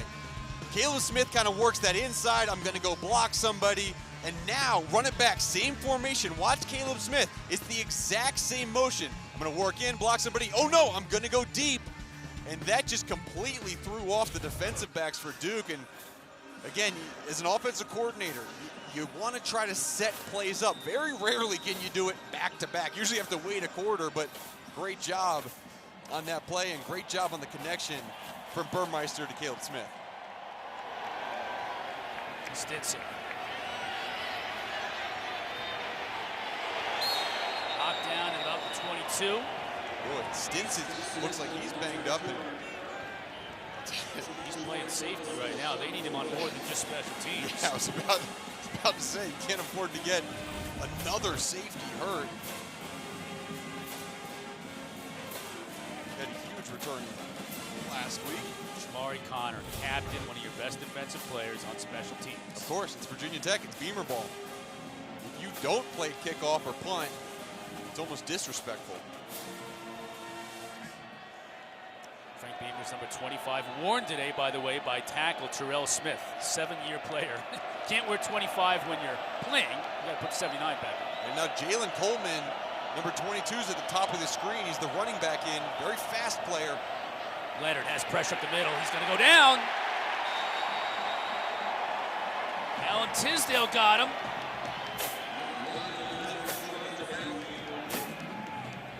Defensive coordinators have plans for us, and it's either we're going to pressure or we're going to drop in coverage. And right now, without the threat of anything happening downfield, and these routes are taking just too long to develop, he's able to do both. He's optioning a linebacker. At that time it was Tisdale. He has the option to jam the tight end and then rush, or just rush. That time he got home. Jalen Griffin got there too. Second down and long. Leonard's going to run it. It's a good pickup on second down, but it will once again leave Duke in a third and long situation. Far too often, they have not been very effective on third down. Just 2 for 9, Mark, but it's been a lot of 3rd and 7s and 3rd and 8s. Yeah, great point. I mean, they haven't been very effective on first down, and that's been the big problem. You know, without Mateo Durant in the game, or effective in the game, they just have not had anything going in the run game besides for Riley Leonard, who is their backup quarterback. Hokies bring 5. Leonard behind Bobo. They were in sync early in the game. Things have just fallen apart for them offensively.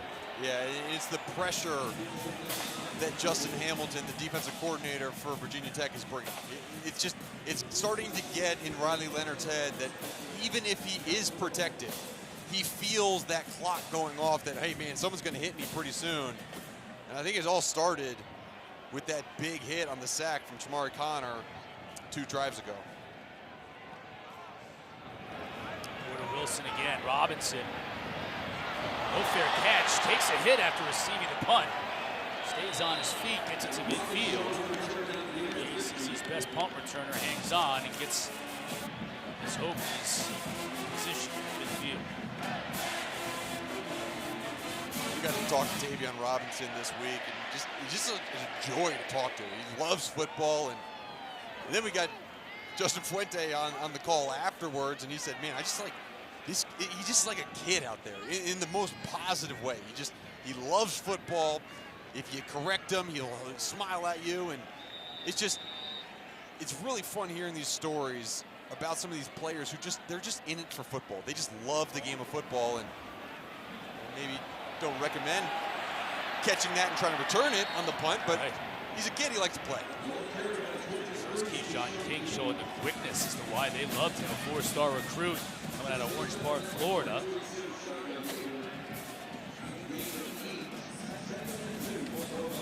8 yards on first down.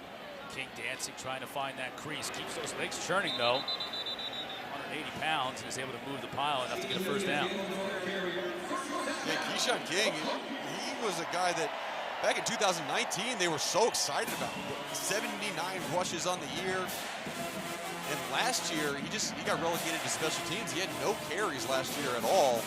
And now he's getting some work because Malachi Thomas, who had emerged as the backup running back to Raheem Blackshear, a little banged up, and now it's Blackshear and King.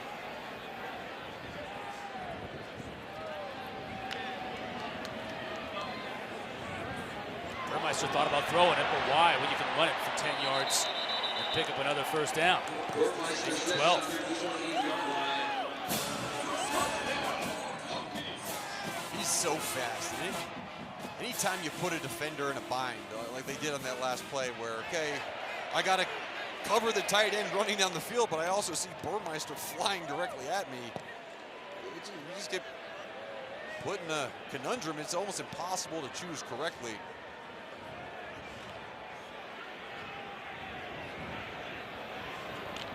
King and the Wildcat.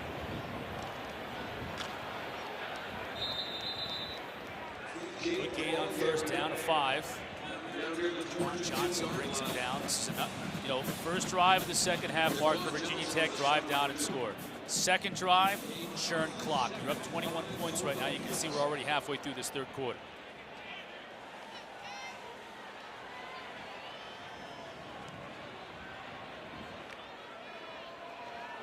Burmeister to throw. Little underneath screen to Robinson. He gets wrapped up for a loss. Josh Blackwell read it well.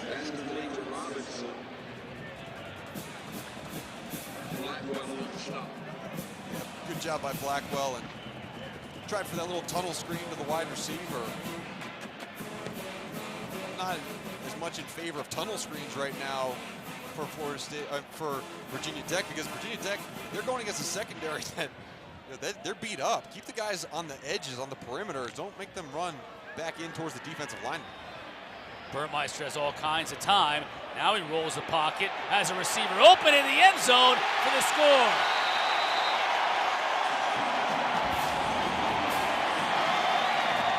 Now, Dwayne Lofton went out of bounds before catching that ball. But I don't see it. I do see one now on the 1 yard line. Okay, I didn't see it initially. He went so far out of bounds, he was heading to Rono before he came back in. And the defender who was covering him wound up on the ground. So there, you see the official there with his hat off. The hat off will signify that someone went out of bounds. Now the flag could be for offensive pass interference. Illegal touching, offense number 18. See going out of bounds on his own, was the first to touch the ball. To loss it down the previous spot, 4th down. What do you think Fuente's arguing? He's saying he was forced. He said, you want to try to plead the case that he was forced out of bounds. So watching the bottom of the screen, you can't be forced out of bounds if no one touches you, but he also, again, it was a little bit closer than I initially thought. Right. It looked like that heel might have come down out of bounds. So Dwayne Lofton disagrees, and he was looking for his first career touchdown catch here at Virginia Tech. He turned the corner. I mean, he got his hips around. Previous plays under further review. And I was going to say, this can be reviewed. Let's watch this right foot.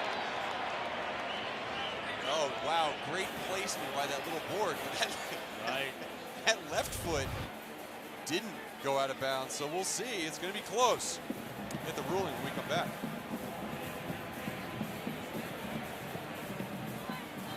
Lots of good topics, lots of good guests today. It's go. It'll be 4th down. This black rectangle right there, you see the little white that appears right on the line. That's the toe of the wide receiver. You see it appear right there, and that's clearly on the white line. That next step appears to be inbounds, but I think they got the call right initially. And man, Dwayne Lofton almost got aided by that black rectangle blocking the view. Good call by the officials. John Parker Romo in to attempt a 43-yard kick. And it is true. Virginia Tech increases their advantage. 27-3. Virginia Tech needs this win at home to even their record at 5-5. It doesn't get any easier for them, as you can see, at Virginia, at Miami next. It's a Miami team that's losing right now at Florida State. And then they wrap up the year up in Charlottesville, taking on their rivals, the Virginia Cavaliers. If anything, they were able to salvage their season a little bit last year by beating Virginia. Yeah, and obviously, at this point, right now, with 2 games left, thinking you're going to win this game, you got to win one of those to get bowl eligible. And bowl eligible doesn't mean the same thing it used to. There's more teams that become bowl eligible than there are spots in bowl games. But Virginia Tech, the way their fans are, they usually get selected because they travel so well. And yeah, it's something that, again, these players all look forward to bowl season. Coaches look forward to bowl season. And it's a really good opportunity to get 10, 11 more practices with your guys to help improve for next year. Yeah, you get 2 weeks of practice, and usually the second week of those 2 weeks, you work on your opponent. But that whole first week, you're spending time installing things for next year. Yeah, absolutely right. And talking to Justin Hamilton, defensive coordinator for Virginia Tech, he said, look, we have a lot of young guys. We have a lot of young guys that could really use that work. So if they get this win today, either one, Miami or Virginia, they're going to be very important games. Romo with the kick out of the back of the end zone. Tonight after NC State, Wake Forest joined the quartet. Jordan Cornette, Eric McLean, DJ Manuel, and Mark Richts. And I think Eddie Royal's on the desk too with them. Get out of here, really? Oh, Eddie yeah. Royal is? Eddie Royal's on the desk too with them. I saw them earlier. They're down in North Carolina. That's right. They were down there for Duke basketball last night. Yep. So Eddie Royal will be there. Man, Tavion Robinson couldn't talk enough about how Eddie Royal has influenced him in terms of being a receiver and a punt returner here at Virginia Tech. Jordan Moore, the quarterback for Duke. Up in the air, and it's going to fall incomplete.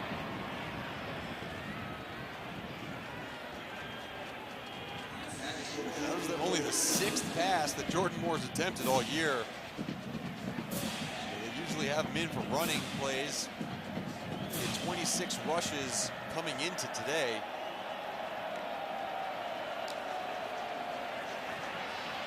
That's another one right there. Dax Hollifield brings him down heavily after a gain of 5 yards. Yeah, Mateo Durant is on the field. Only 8 carries, though, on the day. Correct, and no carries after about 5 minutes left to go in the second quarter. And so the thought process must be, look, if we're going to run the ball with our quarterback anyways, we might as well put Jordan Moore in, who's our best runner. He might have to throw the ball here on 3rd and 5. Pressure comes, trying to get it on the outside. Good coverage by Waller. Yeah. And a flag comes, just too good. Waller can't believe it. Fans here in attendance can't believe it. Looked like he and Pankall were just fighting the whole way down the field. Pass interference. Defense number 2. 15-yard penalty automatic. First down. Jermaine Waller, a big physical cornerback. And I think what the official looks for is, okay, is he going to get his head back to find the ball? But you see that right arm on the receiver, never fully got his head around. That's one of those calls that I guess could go either way. But Duke was bailed out because they just threw that one up there, hoping for either a penalty or a miraculous catch. Here's Durant.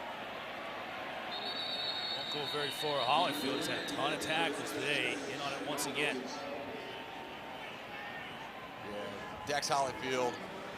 We talked about him a little bit today, but he's playing that Mike linebacker position, which is so important in this Virginia Tech defense.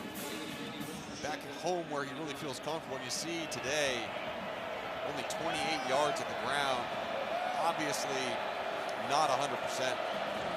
Now he's split at the top of your screen, empty backfield for Moore. Choose to run.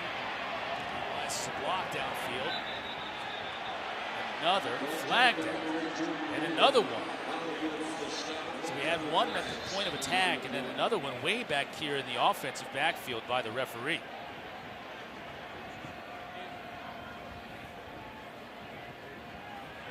Three separate flags on the field as all of our officials now are meeting near midfield to kind of sort this one out. There are 2 fouls on the play. Holding offense number 1. After the play, unsportsmanlike conduct, defense number 1. Both those fouls will be enforced. Unsportsmanlike foul carries an automatic first down. That's number 1's first unsportsmanlike foul in the game. Let's see what the unsportsmanlike was all about with Shamari Connor. See him at the bottom. Right, that's throws a punch. That's a punch. You can't do that. I don't care if this is football or not, but you absolutely cannot throw punches at people. And I think he's lucky to be continuing in this football game. He obviously didn't like being held by John Tavis Robinson. Because they caught Robertson. They caught Connor too. So officials got to sort this out because they're going to march both of them off, but the unsportsmanlike will carry an automatic first down against Virginia Tech. Chris, you know what's just real interesting too? You think about with the targeting calls, you get a lot of these targeting calls that you're like, was it intent? That dude just punched a guy in the head. And he can keep playing, but you hit a guy by accident, a little bit too high, you're done for an entire week. Doesn't seem to make a whole lot of sense sometimes.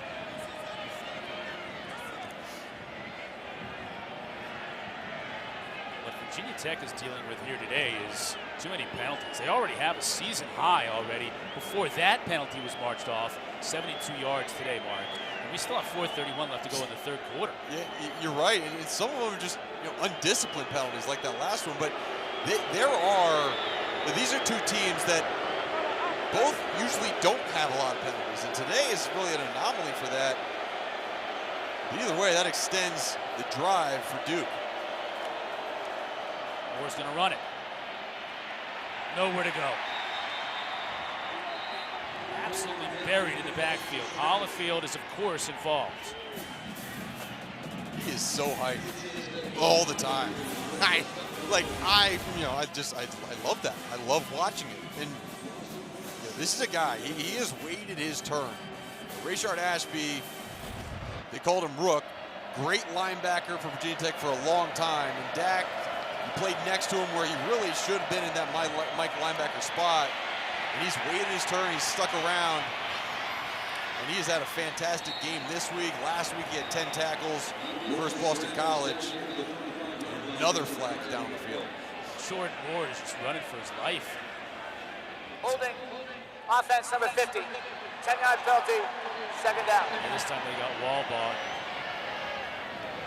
Right now for Virginia Tech defensively, they're just pinning their ears back, aren't they? Well, you should. There's no threat of a pass. I mean, again, when you have a quarterback that has only attempted 6 passes all year, not necessarily because he hasn't been in the game, it's just because he's not a proficient passer, he's a better runner. You load up. I mean, just look at the defense. Every single player is within 10 yards of the line of scrimmage.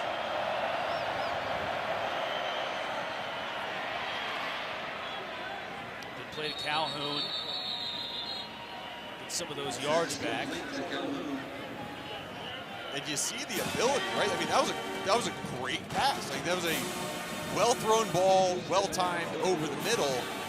And that was one of the rare times that Virginia Tech decided, look, we're going to drop back and cover 2. And drop back and cover 2, you don't pressure the quarterback. It makes it a little bit easier. Now on 3rd and long, only 3 defensive linemen up. Let's see if they bring pressure with Amari Barno standing up in the middle of the field.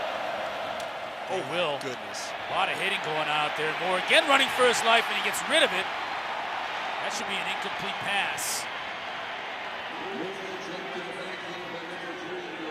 Pollard from his nose tackle position putting on the pressure, but everybody was applying the pressure. And watch number 11, Amari Barno. He just absolutely ran over Jacob Monk in the middle of the field. Amari Barno started as a linebacker. He's 6'6", 245 pounds. He has transitioned into probably the best pass rusher on this Virginia Tech team. He can do it with his hand in the dirt or walk standing up. And now on 4th down and 9, in desperation mode, and now he's lined up at the top of your screen. Play clock was winding down. I think Duke is going to get a timeout. We do have a flag down. Delay of game, offense. It's a 5-yard penalty, 4th down. Duke couldn't get the timeout called. Delay of game, another 5 yards back.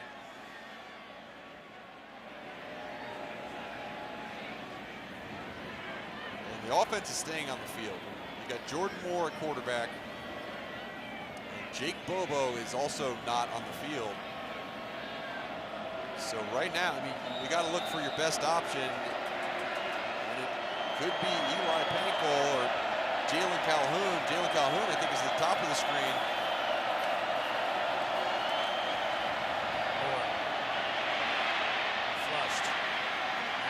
Another flag down, just throws it into the middle of the field, and it's intercepted.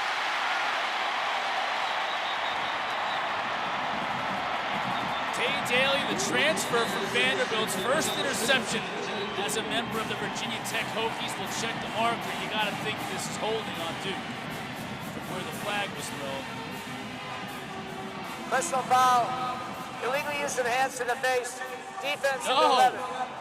15-yard penalty for the previous spot. Automatic first down. Bailed out again, Hertzlich. Oh boy, well, first it was the Jamari Connor punch to the face. Now it was illegal hands to the face. And that's just the kind of the day that Duke has had. The only way you can get first downs right now is the other team having a penalty. And I think you got to start pressuring. Again, what's the worst that can happen? You get a turn, you turn the ball over, right? But you're not moving the ball at all downfield.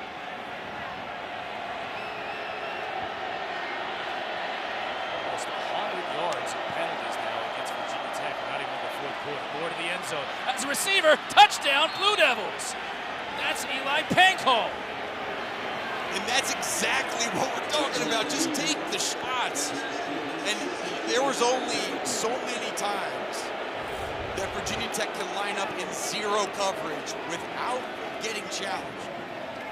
Good job by Eli Pankel on the outside again. He took a hit. Yeah, he did take a hit, but he stood in there and he delivered a ball where his receiver could catch it. No middle of the field safety because they were just playing man zero pressure.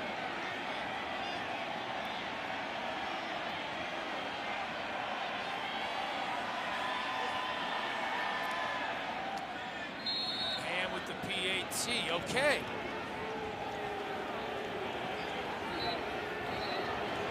Keep an eye on number 11, Amari Barno. The illegal hands to the face on the left side of the screen, Mark. All the way on the left. You see him, he's rushing off that left edge and he's pushing back the offensive lineman. And you see how the hand is up in that neck area trying to bend back the offensive lineman. And that's what it was called. You get the hands up there and then pull back, it's one thing, but he extended it and he kept driving, and that led to another opportunity. And I had a defensive coach in college, Frank Spaziani, that would always say that a 17-point lead is one of the most dangerous leads to have. Because when you're up 17, you're feeling really good. However, one score all of a sudden makes it a really close game. If Duke all of a sudden scores 7 more points, then we have a 10-point game. It's a whole different ball game. So Virginia Tech defensively needs to understand that, and their offense needs to have a sustained drive here. That hands to the face penalty negating the interception, giving Jordan Moore that one more opportunity to find Panko in the end zone. What can King do on the return? Dropped it to 20.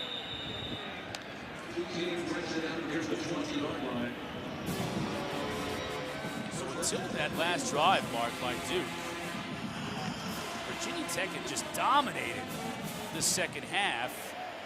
And even with Duke playing really their third-string quarterback, they were able to mount a drive to at least give them some hope here with 2:18 left to go in this third quarter. Yeah, and anytime you score points, you start putting pressure on, and now let's see if this Virginia Tech offense can respond. Fake to Blackshear, Burmeister to throw, Robinson, a great move to get back outside. Close to midfield before he's run out of bounds. Yet another flag. I think they're going to call an ineligible receiver downfield.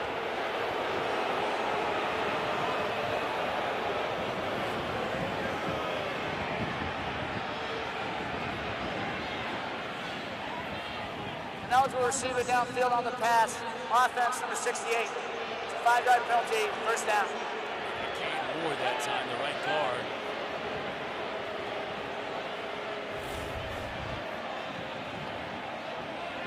You see on the double team, and like just working up on the linebacker towards the bottom of your screen. They're just not used to plays taking more than 2 or 3 seconds to develop. 6th penalty in the third quarter alone against Virginia Tech. Burmeister now. He's done that so many times today, getting positive yards. Yards lost on that penalty. We have another injured player down. This is a Duke Blue Devil back in the offensive backfield. Yeah, it's R.J. Oben who had that interception. Yeah, I think you're right. In the first half. So, I mean, you got to know pretty well, didn't you? I did, yeah. His dad, former New York Giant player. He was around the facility a lot while I was with the New York Giants, and I got to know RJ from being just a young pup. Didn't he wear number 44 in high school he to did. honor you? I don't know whether it was to honor me, but you're saying there's no connection there at all? I don't want to make assumptions, because you know what happens when you assume things. But yeah, no, I've gotten really close with him. Love seeing his development, and you know, not saying he's 94 for any reason either, but I did like that number as well. And you know, he's just been a really good player. His dad is a phenomenal man in the development of RJ. A great lacrosse player too, Chris. Nice. You would like that. That size too. That's frightening. Tell me about it. So after the Burmeister run, 2nd down and 10. the sideline to change the play. Blackshear in the backfield with him. He already has 112 yards rushing today. Handful catching the ball too. He's had a good day.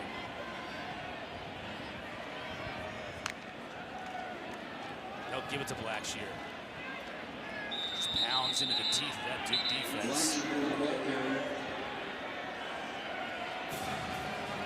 Rory on the stop, number 99. Substituted in for now. Third down for Virginia Tech. Duke scores, give himself a little bit of life. Boy, it would be amazing for them if they could get 3 and out here and get off the field defensively. Well, I mean, you're right. And you talk about, again, that 17-point margin just gives a little bit of life to this Duke defense. They get a stop here. They're pretty close. Burmeister to throw. Now he's thinking about running backs out. Frye is there to apply the pressure. Great catch! Did he stay in bounds? We got the hat down and flags down. Well, we know what that means. We've seen that before. Caleb Smith was just trying to toe tap on the sideline to stay in bounds, and he made the catch, but he must have been out of bounds. Illegal touching. Offense number 80. See going out of bounds on his own as the first to touch it. So watch it down for previous spot. Great effort, though. Be 4th down. Yeah, it was a great effort. And you see him right there, that right toe kind of steps on the line. Yep. Good call by the officials. And how about that? Duke defense stands. Now they'll get the ball back. Peter Moore with the kick. That's Josh Blackwell all the way back to his 22. Good kick by Moore. And good coverage as well. Blackwell just trying to dance out of it and almost did. But the Hokies doing a good job on punt coverage, dropping at the 25. All right, well now I would say, okay, let's do the same thing we did last drive if you're Duke, right? However, they didn't really get much going until the penalties helped them. So, you know, Jordan Moore, he had a really good pass. You want to build off that pass he made. Continue to pressure the outside. Jake Bobo's back on the field this drive. He's your big target. One of the top receivers, 3rd receiver in the ACC in terms of catches. And again, Virginia Tech has got man-to-man across the board. Calhoun slipping a little bit as he tried to get outside, and Jamari Connor and Holyfield have been just everywhere. Unfortunately, sometimes there's been some laundry on the field associated with it, but Connor is he's going to be exhausted tonight. Final seconds ticking down in this 3rd quarter. That's the end of the 3rd quarter. The Blue Devils with some hope. And they string together another drive and claw their way back into this game. Right now, Hokies lead heading to the 4th.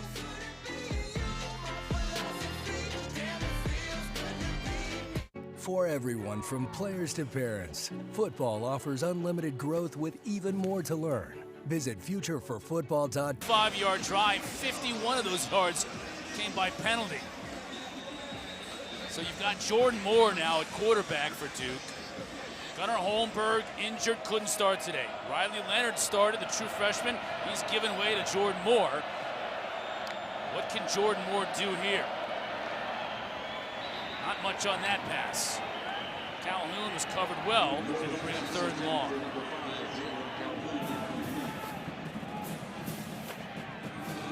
You look at the disparity in terms of total yards. Virginia Tech has just been moving up and down the field, and Duke has been really aided by a bunch of penalties. Virginia Tech has had tons of penalties, and on 3rd down and long here, I don't even know where to go. 2 high safeties, you get a blitz, maybe look for your tight end over the middle. Moore now barking instructions to his offensive line. Does get the play off. Virginia Tech brings just 3, and they still get pressure. Now Morton running for his life. He's great with his legs if he can get outside. Uses a block from Durant to get the 1st down. And that's exactly why Jordan Moore is in the game right now. I mean, he is so good with his legs. And we saw that one good pass he had, a couple good passes he had, but I mean, this is a complete breakdown of a play. The credit to the wide receivers and running backs. They started blocking. Durant going to get a rare carry here in the second half, and he picks up 4 yards. And that's the difference that Durant makes. That's 4 yards on first down. I mean, that's massive when you look at the long-term success of a drive. Picking up 4 yards on first down now allows for some of the shorter passes to become more effective. You see Virginia Tech again, they're playing zero coverage. Moore just getting banged around as he rolls his way to the 44-yard line. John Artis again on the stop, but huge third down, 3rd and 3. I mean, look at Durant's carries. 2 in the second quarter, 1 in the third quarter, and that one you just saw here in the fourth. Yeah, yep. Again, he's lower leg injury, dealing with a hand injury as well. Been used as decoy at times. Bobo in motion. Moore now rolling the pocket. Just trying to find that first down marker and can't.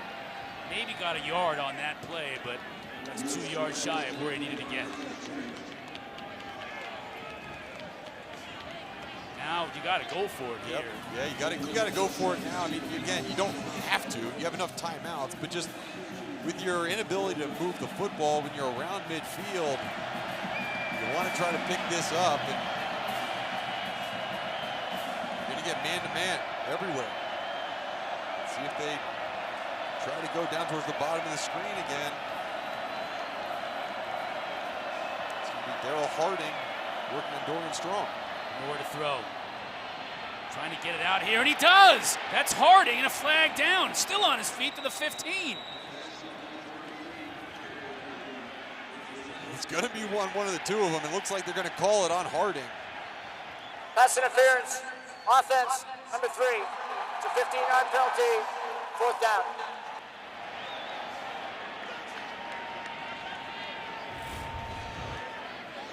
Daryl Harding, the 6'4" receiver, there's a little bit of an extension at the end. I think part of it is that the hand was towards the face mask of Dorian Strong. So as he pushed off, the face mask and helmet moved. Yeah, Mark, I feel like I see that on every single pass like that all game long. I agree. Between both players. I agree. We've seen it across the ACC this year. There are some real tight calls by these officials. And that one. Here's Robinson. Uh-oh, look out. Makes a move at the 40 and just dragged down at the 30-yard line, and that's why Duke went for it. Because you knew you were going to, if you didn't go for it on 4th and 2, you were going to have to punt to that man right there, and he is dangerous. Yeah, he's very dangerous, and a good job of just locating the football up in this wind.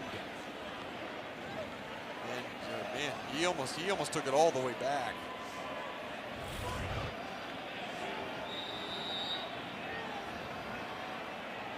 Now at the Duke 30, Burmeister will get things started. Up 17, early part of this 4th quarter. To the Blackshear. Bounces it outside. Can't go very far though. Nice job defensively. This Duke defense. They're having to go down the depth chart right now. Jamar Woods. Yeah, he's one of the lone starters that's still on the field. He did a good job transferring from Michigan. They've lost Lummy Young, Nate Thompson, and Jalen Alexander. 3 safeties in this game.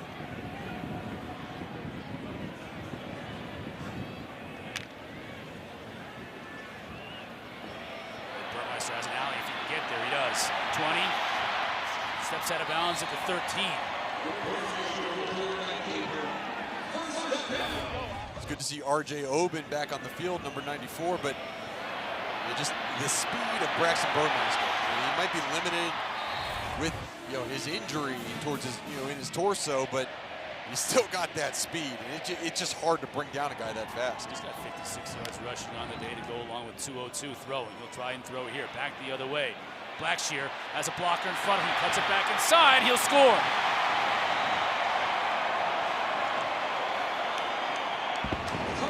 Luke Tenutu's had a couple of flags thrown against him today, maybe frustrating in that regard, was out in front and gave him the block that sprung him.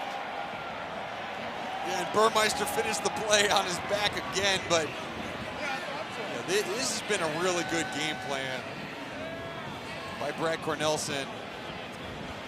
He understands the limitations that his offense has right now, and he has used those limitations to his advantage.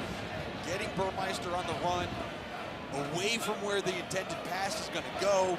He's able to throw it back to Raheem Blackshear, and what a day Raheem Blackshear has had at home on senior night. Blackshear with his second touchdown of the day. One on the ground, one through the air. All Hokies. From his 11, full head of steam. This guy returned one for a touchdown last week. They'll only get it out to the 24 this week. So here's what we've got left with NC State, Wake Forest, and Clemson's still alive. Yeah, right. And you look at those schedules, the upcoming schedules, and just how important that Wake Forest NC State game is. Really, whoever wins that game is going to be in the driver's seat for the Atlantic. Obviously, that game against Clemson at the end of the season for Wake Forest is going to be very important, as well as that Boston College game versus Wake Forest, who has Phil Dracovic back and is playing really well. Let's not forget North Carolina, too. He got a receiver wide open here. That's Garner, and just can't hook up. See, that has to be reps. Yep. Don't you think? I mean, you got a quarterback in Jordan Moore, to your point, coming into this game, has only attempted 5 passes all year and isn't getting first or even second team reps in practice. No, and yeah, there's part of things that comes with reps. It also just, it's a matter of just not having the arm strength to really put it out there right now. And I don't know whether it's the cold weather or the wind or what it is, but they have not connected on deep balls very well. Moore, nowhere to go, just gets met by Hollifield. Sear Peoples there for good measure.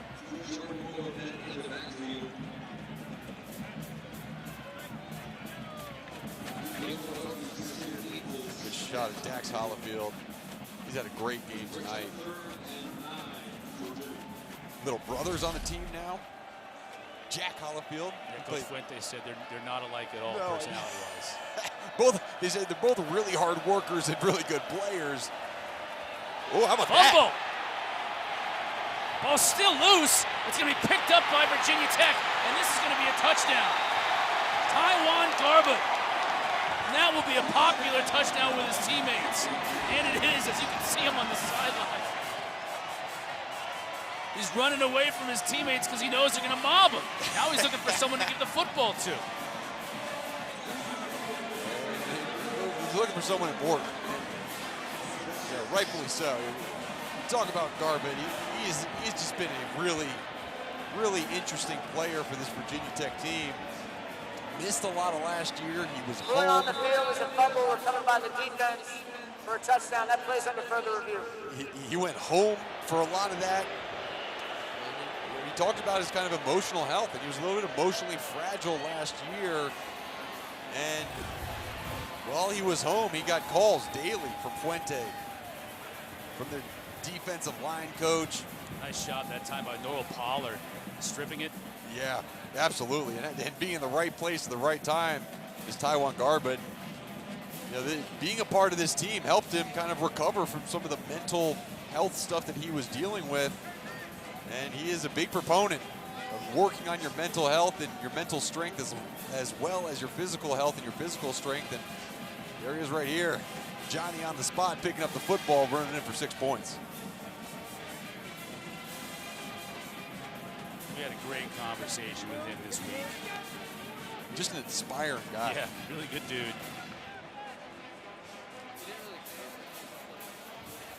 Look at that ball bouncing around. It's like someone just put the dinner plate out and you haven't eaten in a week. Like, Yeah. oh, give me that. And meat, not salad and sides and everything. You know what I'm talking about. I mean, steak, maybe chicken breast. Yeah, we went to the media cafeteria here in the stadium, and Goddard's looking for the steak, and he's looking for all the meat and the protein. One salad line, a sides line, rice, corn, green beans. Okay. Where's the other line? Don't have it. After further review, the ruling on the field is confirmed to touchdown.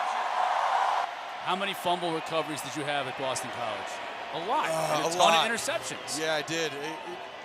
It's a lot of it's about, look, sometimes interceptions, like the quarterback's got to just throw you the ball. And fumble recoveries, a lot of it is to just be around the football. Just don't stop moving towards the football. And sometimes you'll see it on the ground, you just pick it up and try to go. Romo was good with the try, and Virginia Tech did early in this fourth quarter. They put those hopes that Duke may have had to rest. Taiwan Garbutt, the junior from Fredericksburg, finds pay dirt.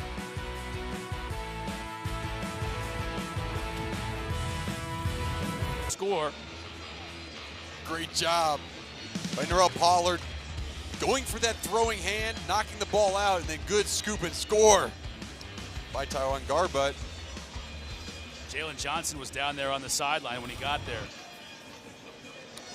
Yeah, guys, I asked Taiwan, I said, who are you trying to find to give that ball to? He said, my people. They needed that one. They deserved that one. I don't think he ended up having time to find him, but he threw it up in the stands and said that was for them. I think he found him because everybody in the stands at that point are his people. You know what I'm saying? Like, everybody loved him.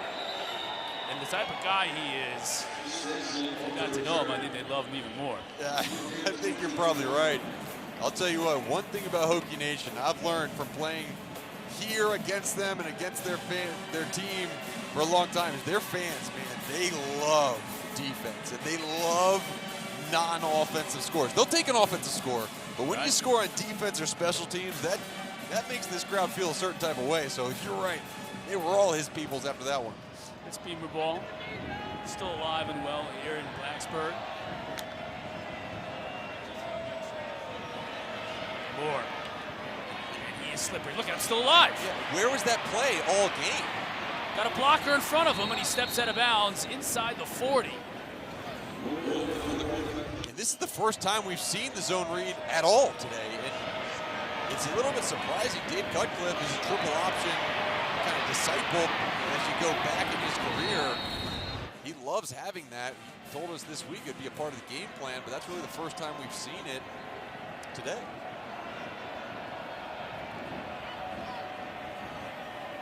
Jack Westmore. It's another player they're really excited about. True freshman, Live Oak, Florida. Former power lifter.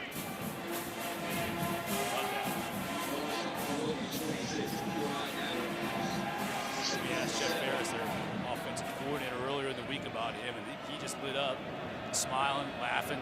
He said, the guy's just so country. It's fun to be around. Moore. That's a nice catch right there.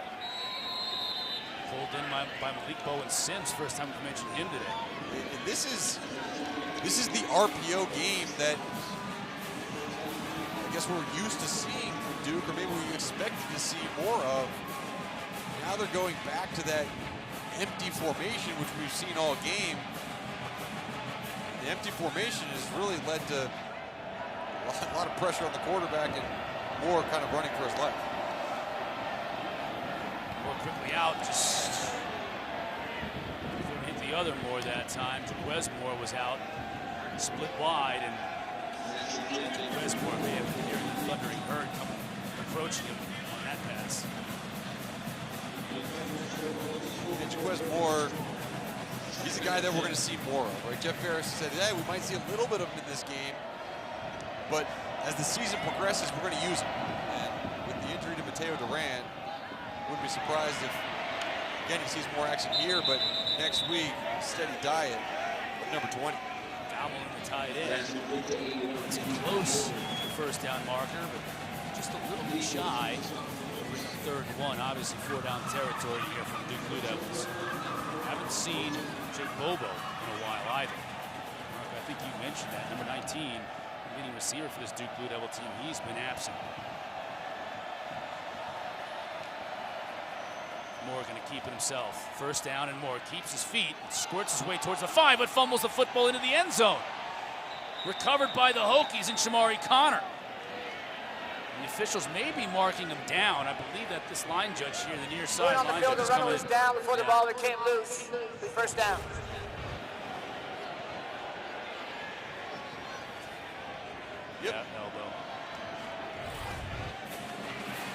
I do like how they let him play without blowing the whistle, just in case.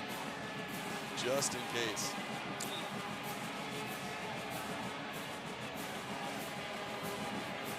Again, you mentioned Bobo not being on the field. This is where you would expect him to be a target. Big 6'5" wide receiver in the red zone. Moore's just going to run it. Gets a good block at the point of attack. Still churning. That was a lot of effort for about 2 yards. Jake Bobo looks all right. At least from that picture, you can't really tell if something's hurt. He won't be able to play. I don't know what that mouth guard tastes like. I don't. He's chewing on that bad boy like it's delicious. It's like, I could see that with you. Your mouth guard must have just been trashed. Every game you must have gotten a new one. Here's more. Into the end zone for the score.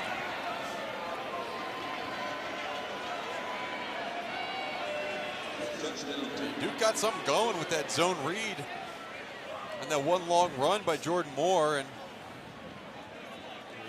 you see that there's potential at times, but I think Cutcliffe really hit the nail on the head at halftime. We need to protect our quarterback more in the pass game. I say more as in more often. Yeah. but also too, you got to change up the play call a little bit more, and I didn't see that up until this last drive of the game. Ham converts. Coach Cutcliffe still coaching. His team down 41-17. You can go big, or you can go big. For the group. Look at this. What was that? Is that a pick? Yeah, it's a pick. All right, bouncing off of players. You see that club on the hand, too. Oh, you had the club. That's right. Your senior year, you had the club hand. You were a nemesis. Yeah, man. Gosh, just what an honor it was to play in the ACC and for Boston College. And we had so many big games against Virginia Tech. A couple of them in the ACC championship games in 2007 and 2008. And, just so appreciative of being included with that honors class.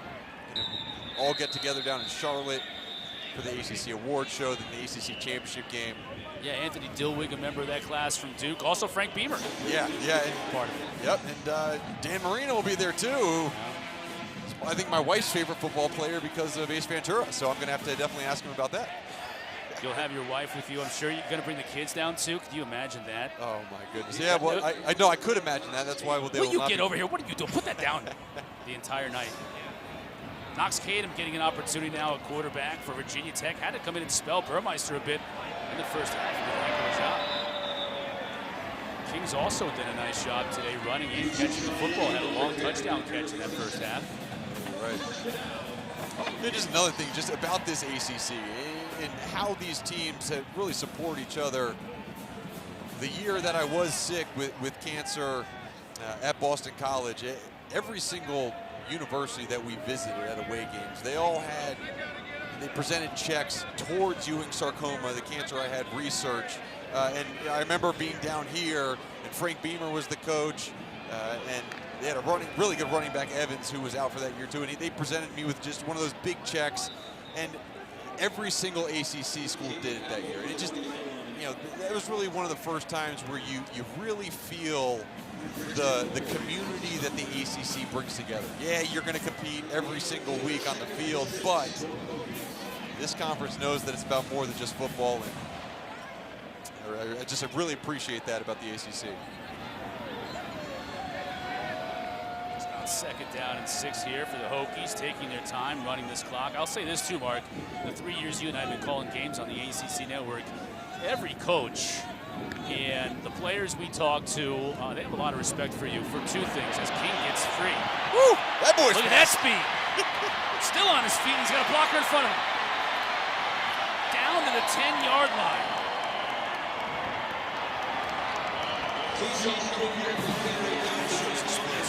Oh, that kid right there, that's the best shot of the day.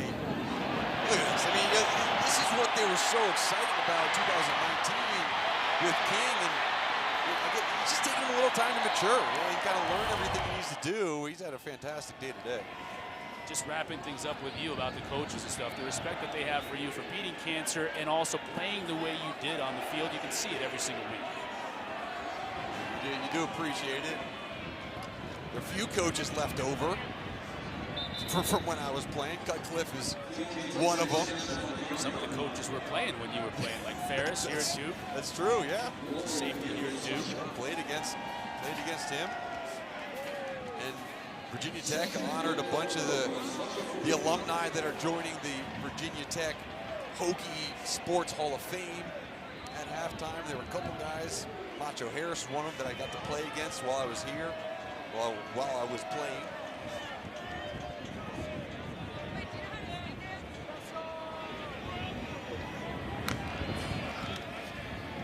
King takes the carry, powers his way into the end zone for the score.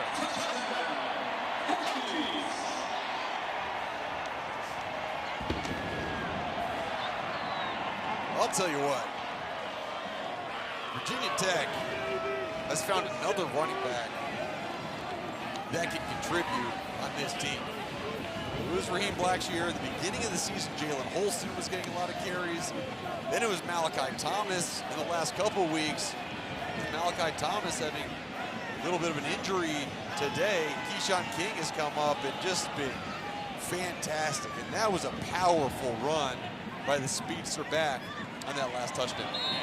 He came into this game with 29 yards rushing on the season. King has 90 today, including this touchdown right here. His second score of the day. All Hokies in Blacksburg.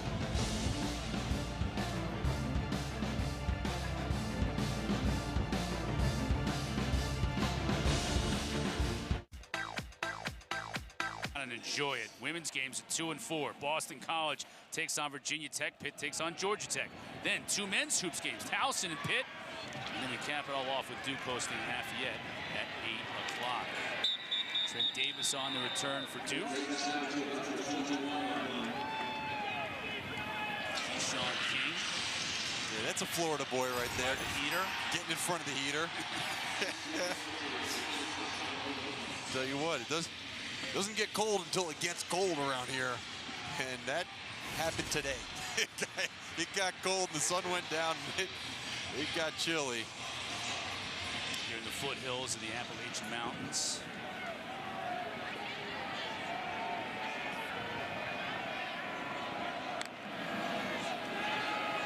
More to throw.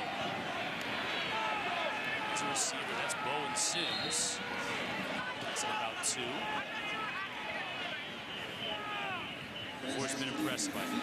You know, I mean, maybe he hadn't put a lot of points on the board, Mark, but you're the third-string quarterback. You've only seen time all year in special situations where you want your quarterback to run the football, and he's come in and directed this Duke offense for the entirety of this second half. Yeah, and they told him, hey, why don't you come in, and Mateo Durant's going to be limited, Jake Bobo's not going to be on the field, and you got to just basically do it by yourself. And he's doing this by himself, still on his feet out to about the 38. Jalen has more on it. Jalen? Yeah, you guys think he's been impressive. His team agrees. Every time he comes off the field, they're giving him high fives, pats on the helmet. And the closest group of guys on that Duke sideline today has been the quarterbacks. They've all been surrounded around each other. They've even shared the jackets a little bit, guys. That's being a good teammate today. Sure is. It's Trent Davis. So that squirting his way for 3. So that shot at Cutcliffe on the sideline. It's always good when you get like the timely shot of a coach just in a trance. Wanting that 3 minutes to tick down as fast as possible.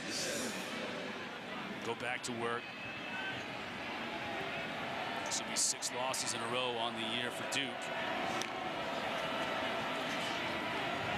Oh, with a lot of room and speed, too. Ooh. Be careful of those ankles. Goes down to 43. Ooh, that left knee. Yeah. Almost too much space. Oh. That. Hobbling a little bit as he got up, but looking to the sideline for the play, he doesn't want to come out. I don't know who Duke's going to put in if he does come out. Luka Diamant would be the next quarterback. He's in obvious pain.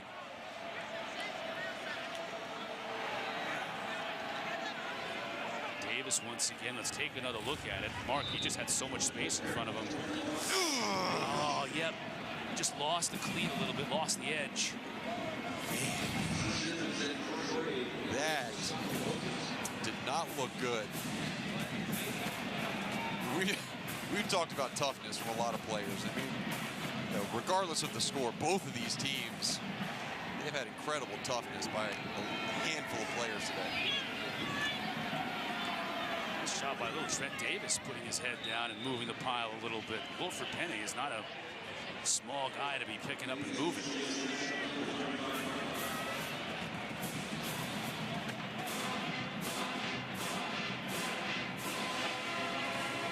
Final minute and a half here from Blacksburg.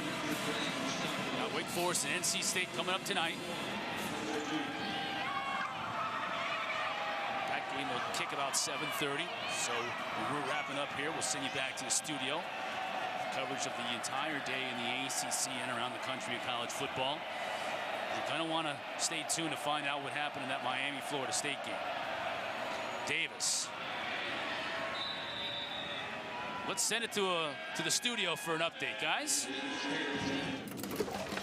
Jordan Cornette here with your Dr. Pepper Fansville studio update, getting you caught up with Miami, Florida State. The rivalry has a few more moments ahead of it here in the finish. Tyler Van Dyke, Jalen Knight into the crib, and Miami leads FSU 28-23. Connor Hurst, bring us home. Wow. Wow, Florida State was winning for so much of that game. Miami came back to win it. Mark, we saw that game a little bit just moments ago where the two teams met at midfield.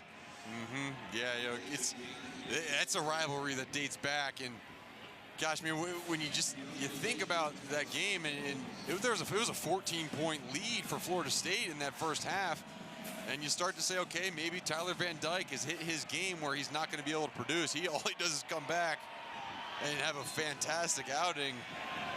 I didn't see the final, but he had three more touchdowns in the second half. They found a quarterback there. I think so. And Miami's played so well, so much better in the second half of the season. They've really turned things around after just some heartbreaking losses early. Virginia Tech has had their share of heartbreaking losses too. A win today evens up their record at 5-5. Gives them an opportunity to go bowling with one win in their final two games, one of which will come at Miami next week, and then they finish things off in the battle for the Commonwealth against UVA. Man, I am so glad to see Jordan Moore running like that on that last play. The way that knee buckled and twisted on that one run, it just, man, you like hold your breath. I think, you just look back to normal right there. So kind of shook it off, and he's back. Once this game is over, after this next 10 seconds, you got to ice that baby, make sure it doesn't swell up, because you got games left where they're going to need Jordan Moore. Yeah, you have to ice it, just hang out outside for a little bit. Here comes Moore dancing. Got one-on-one on the outside. Nice job on the tackle. Nadir Thompson brings him down, and still 1 second left on the clock, as we'll have a change of possession here. Thompson preventing Moore from picking up the first down.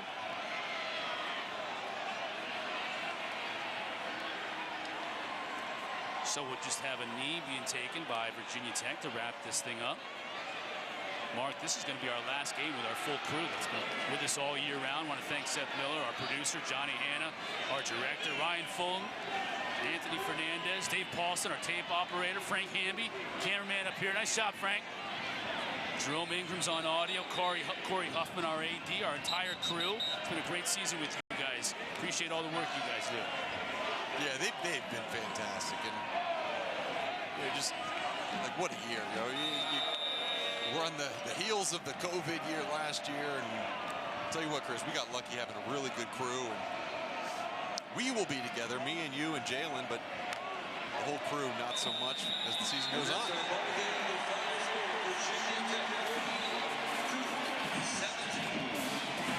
The Hokies celebrate Senior Day with a W. Coaches Fuente and Cutcliffe will meet at midfield.